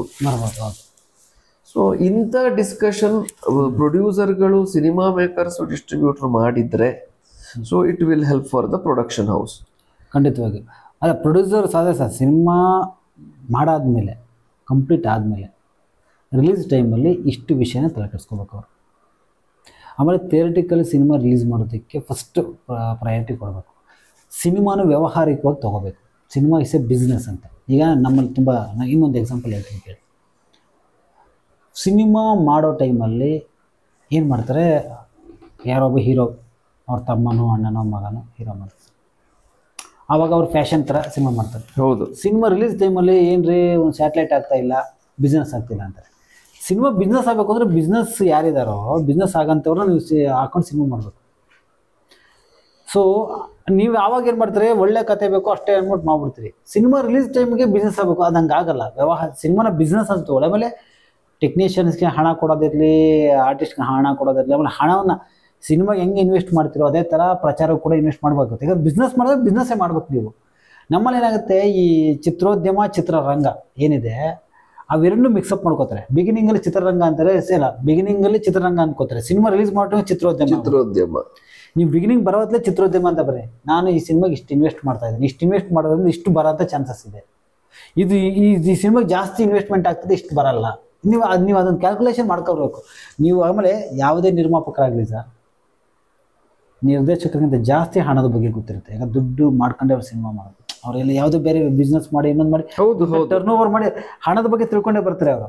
ಬಿಸ್ನೆಸ್ ಮ್ಯಾನೇ ಆಗಿರ್ತಾರೆ. ಅವರು ಸಿನಿಮಾದಲ್ಲಿ ಬಂದು ಯಾಮಾರ್ತು ಅಂತಂದ್ರೆ ಅವರೆಲ್ಲೋ ಬೇರೆ ಎಲ್ಲೋ ತಲೆ ಕೆಡಿಸ್ಕೊಂಡ್ಬಿಟ್ಟಿದ್ದಾರೆ ಅಂತ ಅರ್ಥ, ಅಥವಾ ಅವರು ಕರೆಕ್ಟಾಗಿ ಸ್ಟಡಿ ಮಾಡಿಲ್ಲ ಅಂತ. ಪ್ರತಿಯೊಬ್ಬ ನಿರ್ಮಾಪಕ ಕೂಡ ಕರೆಕ್ಟಾಗಿ ಸ್ಟಡಿ ಮಾಡ್ತು ಅಂತಂದ್ರೆ, ಅವ್ನು ಬಿಸ್ನೆಸ್ ಲೆಕ್ಕದಲ್ಲಿ ಸ್ಟಡಿ ಮಾಡ್ತು ಅಂದ್ರೆ ಅವ್ನು ಲಾಭದಲ್ಲಿ ಇದ್ದೇ ಇರ್ತಾರೆ. Very nice. ನಾವು ಅದನ್ನು ಮಾಡ್ಬೇಕು. ನಾನು ಅದಕ್ಕೆ ಹೇಳ್ತೀನಿ ಅಂದ್ರೆ, ನಿರ್ಮಾಪಕರಿಗೆ ನಾನು ಫಸ್ಟ್ ಹೇಳೋದೇನಪ್ಪ ಅಂತಂದ್ರೆ, ನೀವು ಬಿಸ್ನೆಸ್ ಅಂತ ಬನ್ನಿ. Cinema is A business. ನಾವು ಡೈರೆಕ್ಟ್ರು ಕಲೆ ಅಂತ ಬರೋಣ, ನೀವು ಬಿಸ್ನೆಸ್ ಅಂತ ಬನ್ನಿ. ಸೊ ನಾನು ಇಷ್ಟು ಇನ್ವೆಸ್ಟ್ ಮಾಡಬೇಕು, ನಾನು ಯಾಕೆ ಎಷ್ಟು ಇನ್ವೆಸ್ಟ್ ಮಾಡಬೇಕು, ಈ ಇನ್ವೆಸ್ಟ್ಮೆಂಟ್ ಯಾಕೆ, ನಾನು ಬಿಸ್ನೆಸ್ ಮಾಡಿ ಇಷ್ಟು ದುಡ್ಡು ತೆಗಿಬೇಕು ಅಂದರೆ ಎಷ್ಟು ಖರ್ಚು ಮಾಡಬೇಕು, ಸರ್ ಇದು ಸಿನಿಮಾ ಮಾಡಿ ಮನೇಲಿ ಇಟ್ಕೊಂಡು ಇದನ್ನು 4 ಜನಕ್ಕೆ ತಲುಪಿಸಿ ಎಷ್ಟು ಖರ್ಚು ಮಾಡಬೇಕು, ಎಲ್ಲ ಬಿಸ್ನೆಸ್ಸೇ. ನೀವು ಒಂದು ಪ್ರಾಡಕ್ಟ್ ಮಾಡ್ತು ಅಂದರೆ ನೀವು 4 ಜನ ತಲುಪಿಸೋದು ನೀವು ಖರ್ಚು ಮಾಡಲೇಬೇಕು. ಯಾವ್ಯಾವ ಮೂಲಕ ಖರ್ಚು ಇದು ಮಾಡಬೇಕು. ಈಗ ಒಂದು ಯೂಟ್ಯೂಬು ಆ್ಯಡ್ ಆಗಬೇಕು ಅಂದರೆ ತಲೆ ಕೆಡಿಸ್ಕೊಳುತ್ತೆ. ಏನಂತ, ಹೌದು, ಯಾವುದ್ರ ಬಗ್ಗೆ ಮಾತಾಡ್ತೀವಿ ಅದನ್ನು ಆ್ಯಡ್ ಕೊಡುತ್ತೆ. ಅದು ಹೌದು. ಯಾವುದೋ ಮಕ್ಕಳ ಪ್ರೋಗ್ರಾಮ್ ಇತ್ತು ಅಂತಂದರೆ ಮಕ್ಕಳ ಸಂಬಂಧ ಆಟಿಕೆಗಳನ್ನ ಅದು ಕೊಡುತ್ತೆ. ಯಾರೋ ವಯಸ್ಸಾದವ್ರ ಬಗ್ಗೆ ಹೆಲ್ತ್ ಇಶ್ಯೂಸ್ ಬಂದರೆ ಮೆಡಿಸಿನ್ಗಳ ಬಗ್ಗೆ ಕೊಡುತ್ತೆ. ನಾವುಗಳೇನು ಮಾಡ್ತೀವಿ, ಎಲ್ಲಕ್ಕೂ ಒಂದೇ 3 ವಾರ ಪ್ರಿಂಟ್ ಮೀಡಿಯಾ, 1 ವಾರ ಎಲ್ಲಕ್ಕೂ ನಾವು ಮಕ್ಕಳ ಸಿನಿಮಾ ಮಾಡಿದ್ರು ಅದೇ ಪ್ರಚಾರ ದೊಡ್ಡ. ಅಂದರೆ ನಾನು ಹೇಳ್ತೀನಿ, ನಿರ್ಮಾಪಕರು ನೀವು ಅದನ್ನು ಸ್ಟಡಿ ಮಾಡಿ. ಸಿನಿಮಾ ಬರೀ ಮಾಡೋದಷ್ಟೇ ಇಲ್ಲ, ಸಿನಿಮಾ ದುಡ್ಡು ಹಾಕ್ಕೊಡೋದಷ್ಟೇ ಇಲ್ಲ, ಆ ಬಿಸ್ನೆಸ್ ಮಾಡಲ್ ಅದನ್ನು ತಲೆ ಕೆಡಿಸ್ಕೊಂಡು ನಾನು ಬಿಸ್ನೆಸ್ಸೇ ಮಾಡ್ತೀನಿ ಅಂತ ಬಂದರೆ ಖಂಡಿತವಾಗೂ ಬಿಸ್ನೆಸ್ ಮಾಡ್ತೀನಿ. ಅಗೈನ್ ಇನ್ನೂ ಒಂದು ಚಾನ್ಸಸ್ ಏನಪ್ಪ ಅಂದರೆ, ಬಿಸ್ನೆಸ್ಸಲ್ಲಿ ಲಾಸು ಇರುತ್ತೆ, ಲಾಭನೂ ಇರುತ್ತೆ. ಅದನ್ನು ತಲೆ ಇಟ್ಕೊಬನ್ನಿ. ಎಲ್ಲ ಬಿಸ್ನೆಸ್ಸಲ್ಲೂ ಇದೆ. ನನಗೆ ಏನು ಗೊತ್ತಾ ಸರ್ ಬೇಜಾರು, ಒಬ್ಬ ಹೋಟ್ಲ್ ಇರ್ತಾನೆ ಯಾವುದೋ ಒಂದು ರೋಡಲ್ಲಿ, ನಮ್ಮ ಏರಿಯಾದ ಒಂದು ರೋಡಲ್ಲಿ 3 ಹೋಟ್ಲ್ ಆಯಿತು. 3 ಹೋಟ್ಲು ಫ್ಲಾಪೆ. ಬಟ್ ಒಂದು ಹೋಟ್ಲು ಫ್ಲಾಪ್ ಆದಾಗ ನೀವು ಹೋಗಿ ಅವ್ನಿಗೆ ನಾವು ಒಂದು ಹೋಟ್ಲಲ್ಲಿ ಹಾಕಿದೆ, ಈಗ ನೆಕ್ಸ್ಟ್ ಈ ಬೇರೆ ಏರಿಯಾದಲ್ಲಿ ಹಾಕ್ತೀನಿ ಅಂದಾಗ, ಹೌದಾ ನೀನು ಹೋಟ್ಲ್ ಹಾಕ್ಬೇಡ ಅದು ಲಾಸ್ ಆಗುತ್ತೆ ಅಂತ ಅವನಲ್ಲ, ಹೌದಾ ಹಾಕು ಈ ಏರಿಯಾ ಬೇಡ ಇನ್ನೊಂದು ಏರಿಯಾ. ಸಿನಿಮಾದವ್ರು ಹಂಗಲ್ಲ ಸರ್, ಒಂದು ಸಿನಿಮಾ ಫ್ಲಾಪ್ ಆಯ್ತು ಅಂದ್ಬಿಡಿ ಬೇರೆ ಪ್ರೊಡ್ಯೂಸರ್ ಬರ್ತೀನಿ ಅಂದ ತಕ್ಷಣ ಸಿನಿಮಾ ಮಾಡ್ಲೇಬೇಡಿ. ಬೇರೆ ಎಲ್ಲ ಬಿಸ್ನೆಸ್ ಲಾಸ್ ಆದ್ರೂ ಯಾರು ಹೇಳಲ್ಲ, ಸಿನಿಮಾ ಬಂತು ಅಂದ್ರೆ ಸಿನಿಮಾ ಮಾಡಬೇಡಿ. ನಮ್ಮ ನಿರ್ಮಾಪಕರುಗಳೇ ನಮ್ಗೆ ಏನ್ ಮಾಡ್ತಾರೆ ಅಂದ್ರೆ ಹೊಸ ಪ್ರೊಡ್ಯೂಸರ್ ಬರೋದಂಗೆ ಮಾಡ್ಬಿಟ್ಟವ್ರೆ. ನಮ್ಮ ಒಂದು ಸಿನಿಮಾ ಮಾಡ್ತಾರೆ, ಅವ್ರ ಆ ಬಿಸ್ನೆಸ್ ಬಗ್ಗೆ ತಲೆಕೆಡ್ಸ್ಕೊಳ್ಳಲ್ಲ, ಆ ಚಾನ್ಸು ಆ ಪ್ರೊಬಬಿಲಿಟಿ ಬಗ್ಗೆ ತಲೆಕೆಡ್ಸ್ಕೊಂಡಿರಲ್ಲ. ಆಮೇಲಿಂದ ಈ ಫೇಸ್ಬುಕ್ ಯೂಟ್ಯೂಬ್ಗಳು ಬರ್ತಾರೆ, ಹೇಳ್ತಾರೆ ಸಿನಿಮಾ ಮಾಡಬೇಡಿ, ಸಿನಿಮಾದಲ್ಲಿ ದುಡ್ಡು ಬರ್ತಾ ಇಲ್ಲ, ಹಿಂಗೆ ಹೇಳಿ ಅರ್ಧ ನಾವು ಯಾರು ಡೈರೆಕ್ಟರ್ಗಳು ಪ್ರೊಡ್ಯೂಸರ್ ಹತ್ರ ಹೋಗಿ ಸರ್ ಹಿಂಗೆ ಸಿನಿಮಾ ಮಾಡೋಣ ಒಂದು ಕತೆ ಇದೆ ಅಂದರೆ ಇಲ್ಲರಿ ದುಡ್ಡೇ ಬರ್ತಾ ಇಲ್ವಲ್ಲ ಸಿನಿಮಾದಲ್ಲಿ ಅಂದ್ಬಿಡ್ತಾರೆ. ಇವ್ರು ಒಂದು ಪಿಕ್ಚರ್ ಮಾಡ್ಬಿಡ್ತಾರೆ, ಇವ್ರು ಕರೆಕ್ಟಾಗಿ ಇವ್ರು ಎಲ್ಲಿ ಎಡವಿರ್ತಾರೆ ಇವ್ರಿಗೂ ಗೊತ್ತಿರಲ್ಲ. ಹಾಗೆ ನಮ್ಮಲ್ಲಿ ಏನಾಗ್ತಿದೆ, ಇದೊಂದು ದೊಡ್ಡ ಸಮಸ್ಯೆ. ಸಿನಿಮಾ ಬಿಸ್ನೆಸ್ ಆಗಿ ತೊಗೊಳ್ಳಿ, ಬಿಸ್ನೆಸ್ ಮಾಡುವ, ಬಿಸ್ನೆಸ್ ಲಾಭನೂ ಇದೆ ಲಾಸು ಇರುತ್ತೆ, ಏನಾಗುತ್ತೆ ನೋಡಿ ಅದು ಚಾನ್ಸ್ ತೊಗೋಬೇಕಷ್ಟೆ. ಇಲ್ಲ, ವೆರಿ ನೈಸ್. ಇದನ್ನೇ ನಾನು ಹೇಳುದು, ಅಂದ್ರೆ ನಾನು as A brand consultant, advertisement maker, as A director, producer, forcefully ಹೌದು. ಬಟ್ ನಂಗೆ ಯಾವತ್ತೂ ಹೇಳ್ತೀನಿ, ನಂಗೆ ಭಯ, ಪ್ರೊಡ್ಯೂಸರ್ ಅಂತ ಜಾಗದಲ್ಲಿ ಕೂತ್ಕೊಳ್ಳಿಕ್ಕೆ ತುಂಬಾ ಭಯ. ಯಾಕಂದ್ರೆ ರೆಸ್ಪಾನ್ಸಿಬಿಲಿಟಿ ಇದೆ. ಆ ರೆಸ್ಪಾನ್ಸಿಬಿಲಿಟಿಯನ್ನು ಅಚ್ಚುಕಟ್ಟಾಗಿ ಮಾಡೋದು, ಮುಗಿಸೋದು ತುಂಬಾ ತುಂಬಾ ತುಂಬಾ ಆ ಸ್ಥಾನಕ್ಕೆ ಗೌರವ ಕೊಡ್ಬೇಕಾಗುತ್ತೆ. ಅನ್ನದಾತರು ಅಂತ ಹೇಳಿ.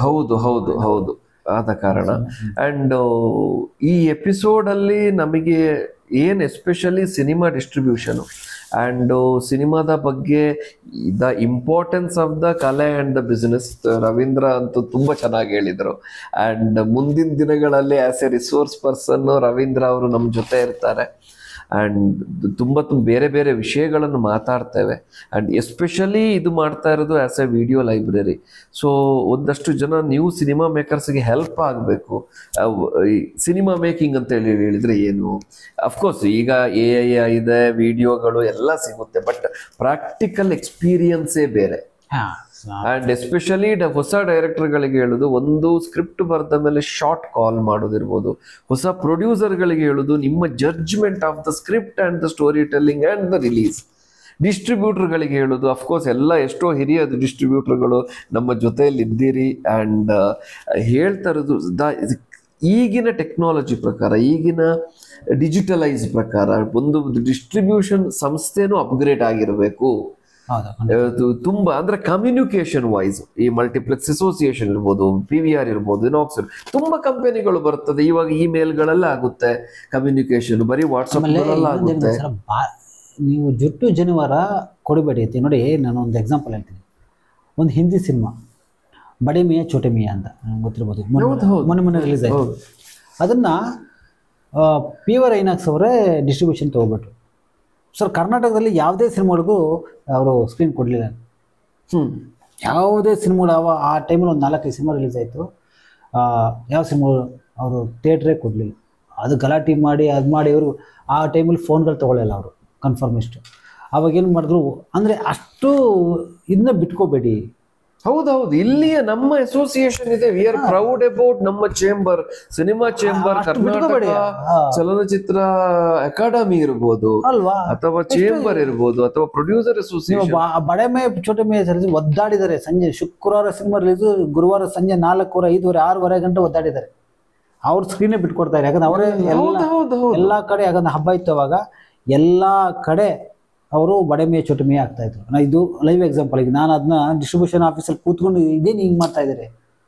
ಅವರು ಹಿಂದಿ ಡಿಸ್ಟ್ರಿಬ್ಯೂಷನ್ ತಗೊಂಡಿದ್ರು ಕೂಡ ಕರ್ನಾಟಕದಲ್ಲಿ ತಾನೇ ರಿಲೀಸ್ ಮಾಡ್ತಿರೋದು. ಹೌದು. ಇಲ್ಲಿ ಸರ್ಕಾರನು ನಾನು ಹೇಳ್ತಾ ಇರೋದು ಸರ್, ಒಂದು ಎಸ್ಪೆಷಲಿ ಅಕಾಡೆಮಿ ಇರಬೇಕು. ನಾನು ಹೇಳ್ತಾ ಇರೋದು academy is directly connected to the government ಅಲ್ವಾ. ಅಕಾಡೆಮಿಗೆ ನಾನು ಪುನಃ ಕೇಳ್ಕೊಳ್ತಾ ಇರೋದು, ನಮ್ಮ FMC ಇಂದಂತೂ ನಾನು, ಪಾವನ ಅವ್ರು ಇರ್ಬೋದು, ನಾವು ಬಡ್ಕೊಳ್ತಾನೆ ಇದ್ದೀವಿ ಸರ್. ಎಷ್ಟೋ ಇಶ್ಯೂಗಳಿವೆ, ನಿಮಗೆ ಮೇಲ್ ಮಾಡ್ತಾ ಇದ್ದೀವಿ, ಇಮೇಲ್ ಮಾಡ್ತಾ ಇದ್ದೀವಿ. ಇನ್ನೂ ಒಂದು ತುಂಬಾ ದುರದೃಷ್ಟಕರ ಅಂದ್ರೆ, ಕರ್ನಾಟಕ ಚಲನಚಿತ್ರ ಅಕಾಡೆಮಿದು ವೆಬ್ಸೈಟ್ ಇನ್ನೂ 1 ವರ್ಷ ಆಗಿದೆ ಎಂತ ಅಪ್ಡೇಟ್ ಆಗದೆ. ಸೋಷಿಯಲ್ ಮೀಡಿಯಾ ಪೇಜ್ಗಳಲ್ಲಿ ಇನ್ನು ಹಳೇದೊಂದು 5-6 ಪೇಜ್ಗಳಿವೆ, ಇನ್ನು ಹಳೇದೇ ಇದೆ. International film festival. ಸೊ ಒಬ್ಬ ಫಿಲಂ ಮೇಕರ್ಗೆ ಅಗತ್ಯ ಇರುವುದು ಅವನು ಯಾವುದೋ ಒಂದು ರೀತಿಯಲ್ಲಿ ಕನೆಕ್ಟ್ ಮಾಡಬೇಕು, ಗೌರ್ಮೆಂಟ್ ಅನ್ನು ಕನೆಕ್ಟ್ ಮಾಡಬೇಕು, ಇಲ್ಲ ಅಸೋಸಿಯೇಷನ್ ಕಂಪ್ಲೇಂಟ್ ಮಾಡಬೇಕು, ಇಲ್ಲ ಇನ್ಫಾರ್ಮೇಶನ್ ಡಿಪಾರ್ಟ್ಮೆಂಟಿಗೆ ಕೇಳಬೇಕು. ಸೊ ದಯವಿಟ್ಟು ಒಂದು ವೆಲ್ ಆರ್ಗನೈಸ್ ಆಗಿ ಇನ್ನೂ ಕೆಲಸ ಮಾಡುವ. And young film stars are ಎಷ್ಟೋ ಜನ ready to do good films. ಈಗ ಶಾರ್ಟ್ ಸಿನಿಮಾದಿಂದ ಹಿಡಿದು ಎಲ್ಲರೂ ಸಿನಿಮಾಗಳು ಬರ್ತಾನೆ ಇದಾವೆ, ಸೂಪರ್ ಬರ್ತಾ ರೀಚ್ ಆಗ್ತಿಲ್ಲ ಸರ್. ಅದೇ ಡಿಸ್ಟ್ರಿಬ್ಯೂಷನ್ ಇವತ್ತೀಗ ಮಾತಾಡ್ತಾ ಇರುವ ಕಾರಣವೇ ಅದುವೇ. Not only ticket price, distribution ಎಷ್ಟು ಇಂಪಾರ್ಟೆಂಟ್ ಅಂತ ಎಷ್ಟು ಜನವ್ರು ಇದರ ಬಗ್ಗೆ ತಲೆ ಕೆಡಿಸ್ಕೊಳ್ತಾನೆ ಇಲ್ಲ ಪ್ರೊಡ್ಯೂಸರ್ಸ್. ಪ್ಲೀಸ್ ನಾವು ರಿಕ್ವೆಸ್ಟ್ ಮಾಡೋದು, ಈಗ ಅಡ್ವರ್ಟೈಸ್ಮೆಂಟ್ ಅಲ್ಲಿ ಏನು ಒಂದು ಪ್ರಾಡಕ್ಟ್ 10 ರೂಪಾಯಿದು ಒಂದು ಪೆನ್ ಆದ್ರೆ ಇದಕ್ಕೆ ನಾವು ಮಿನಿಮಮ್ ₹100 ಇಟ್ಟಿರ್ತೀವಿ ಇದರ ಅಡ್ವರ್ಟೈಸ್ಮೆಂಟ್ಗೆ ಖಂಡಿತವಾಗಿ. ಅಂಡ್ ಇದು ಕ್ವಾಲಿಟಿ ವೈಸ್ ಇದು ಕ್ಲಾಸ್ ಕ್ವಾಲಿಟಿ ಆದ್ರೆ ಇದ್ರ ₹1000 ಇಟ್ಟಿರ್ತೀವಿ. ಅಂಥದ್ರಲ್ಲಿ ಸಿನಿಮಾ ನಾವು 1 ಕೋಟಿ ಮಾಡ್ತೀವಿ, 10 ಲಕ್ಷ ಪ್ರಮೋಷನ್ ಮಾಡ್ಬೇಕು ಅಂತ ಹೇಳಿದ್ರೆ ಹಿಂದೆ ಮುಂದೆ ನೋಡ್ತೀವಿ. ಇಲ್ಲ ಕೆಲವು ಪ್ರೊಡ್ಯೂಸರ್ಸ್ ಅಷ್ಟೇ, ಸರ್ ಈ ಸಿನಿಮಾ ಇಷ್ಟಕ್ಕೆ ಮಾಡ್ಬಿಡಿ. ಅಂಡ್ ಇನ್ನೊಂದು ಕೇಳ್ಪಟ್ಟೆ, ಕೆಲವು PROಗಳು ಹೊಸ ಡಿಸ್ಟ್ರಿಬ್ಯೂಟರ್ ಡಿಸ್ಟ್ರಿಬ್ಯೂಟರ್ ಪ್ರೊಡ್ಯೂಸರ್ ಬಂದಾಗ, ಸರ್ ಇದಕ್ಕೆ ಎಷ್ಟು ಪಬ್ಲಿಸಿಟಿಗೆ ಬಜೆಟ್ ಇಟ್ಟಿದ್ದೀರಿ? ಎಕ್ಸಾಂಪಲ್ 30 ಇಟ್ಟು, ಸರ್ 30 ಬೇಡ 10 ಸಾಕು. ಹಿಂಗೆ ಕೆಲವರು 30 ಆಗಲ್ಲ 50. ಸರ್ ಯಾವುದೇ ಇರಲಿ ಎಲ್ಲರಿಗೂ ತನ್ನದೇ ಆದ ಬುದ್ಧಿ ಇರುತ್ತೆ. ಒಂದು ಪ್ರಾಪರ್ ಒಂದು 2 + 2 = 4 ಅಂತ ಒಂದು ಇಕ್ವೇಶನ್ ಗೊತ್ತಿರುತ್ತೆ. ಸೊ ಇದನ್ನು ನೋಡ್ಕೊಂಡು ಹೋದ್ರೆ ಎಲ್ಲರಿಗೂ ಸಿನಿಮಾ ಒಳ್ಳೆ ರೀತಿಯಲ್ಲಿ ಕಲೆ ಜೊತೆ ಒಂದು ಉದ್ಯಮ ಆಗುತ್ತೆ, ಒಂದು 4 ಕಾಸು ಸಂಪಾದನೆ ಮಾಡಬಹುದು ಅಂತ ನಾವು ನಮ್ಮ ಫಿಲಮ್ ಮೇಕರ್ಸ್ ಕೌನ್ಸಿಲ್ ಇಂದ ನನ್ನ ಹಾಗೂ ರವೀಂದ್ರ ವಂಶಿ ಒಂದು ರಿಕ್ವೆಸ್ಟ್. ಸೊ ಇನ್ನು ಮುಂದಿನ ದಿನಗಳಲ್ಲಿ ಒಳ್ಳೆ ಸಿನಿಮಾ ಮಾಡೋ ಪ್ಲಾನ್ಸ್ ಇದೆ. ತುಂಬಾ ಡಿಜಿಟಲಿ ನಮ್ಮ ಆರ್ಗನೈಸೇಷನ್ ಎಲ್ಲಾ ಪ್ಲಾಟ್ಫಾರ್ಮ್ ಅಲ್ಲೂ ಸ್ಟ್ರಾಂಗ್ ಇದೆ. ಸೊ ಇದರಲ್ಲಿ ಇನ್ನೂ ಒಂದಷ್ಟು ಒಳ್ಳೆ ಆದ ಇನ್ಫಾರ್ಮೇಶನ್ ಜೊತೆಗೆ ಎಂಟರ್ಟೈನ್ಮೆಂಟ್ ತರುವ ಉದ್ದೇಶ ಇದೆ. ಸೊ ಇವತ್ತಿನ ಟಾಪಿಕ್ ಅನ್ನು ಕ್ಲೋಸ್ ಮಾಡ್ತಾ ಇದ್ದಾರೆ. ಸೊ ನಾನು ಇವತ್ತು ಮಾತಾಡ್ತಾ ಇರೋದು ರವೀಂದ್ರ ಜೊತೆ. ಖುಷಿ ಆಯ್ತು, ನನಗೂ ಖುಷಿ ಆಯ್ತು ರವೀಂದ್ರ ಅವರೇ. ತಿಂಗಳಿಗೆ 1 ಎಪಿಸೋಡ್ ಅಂತೂ ರವೀಂದ್ರ ಮಾಡ್ತಾರೆ ಅಂತ ಕಮಿಟ್ ಮಾಡಿದ್ದಾರೆ. So wishing all the best ಅಂತ ಹೇಳ್ತಾ ಥ್ಯಾಂಕ್ಸ್, ಎಲ್ಲರಿಗೂ ಥ್ಯಾಂಕ್ಸ್ ಹೇಳ್ತಾ ಇದ್ದೀನಿ. Thank you.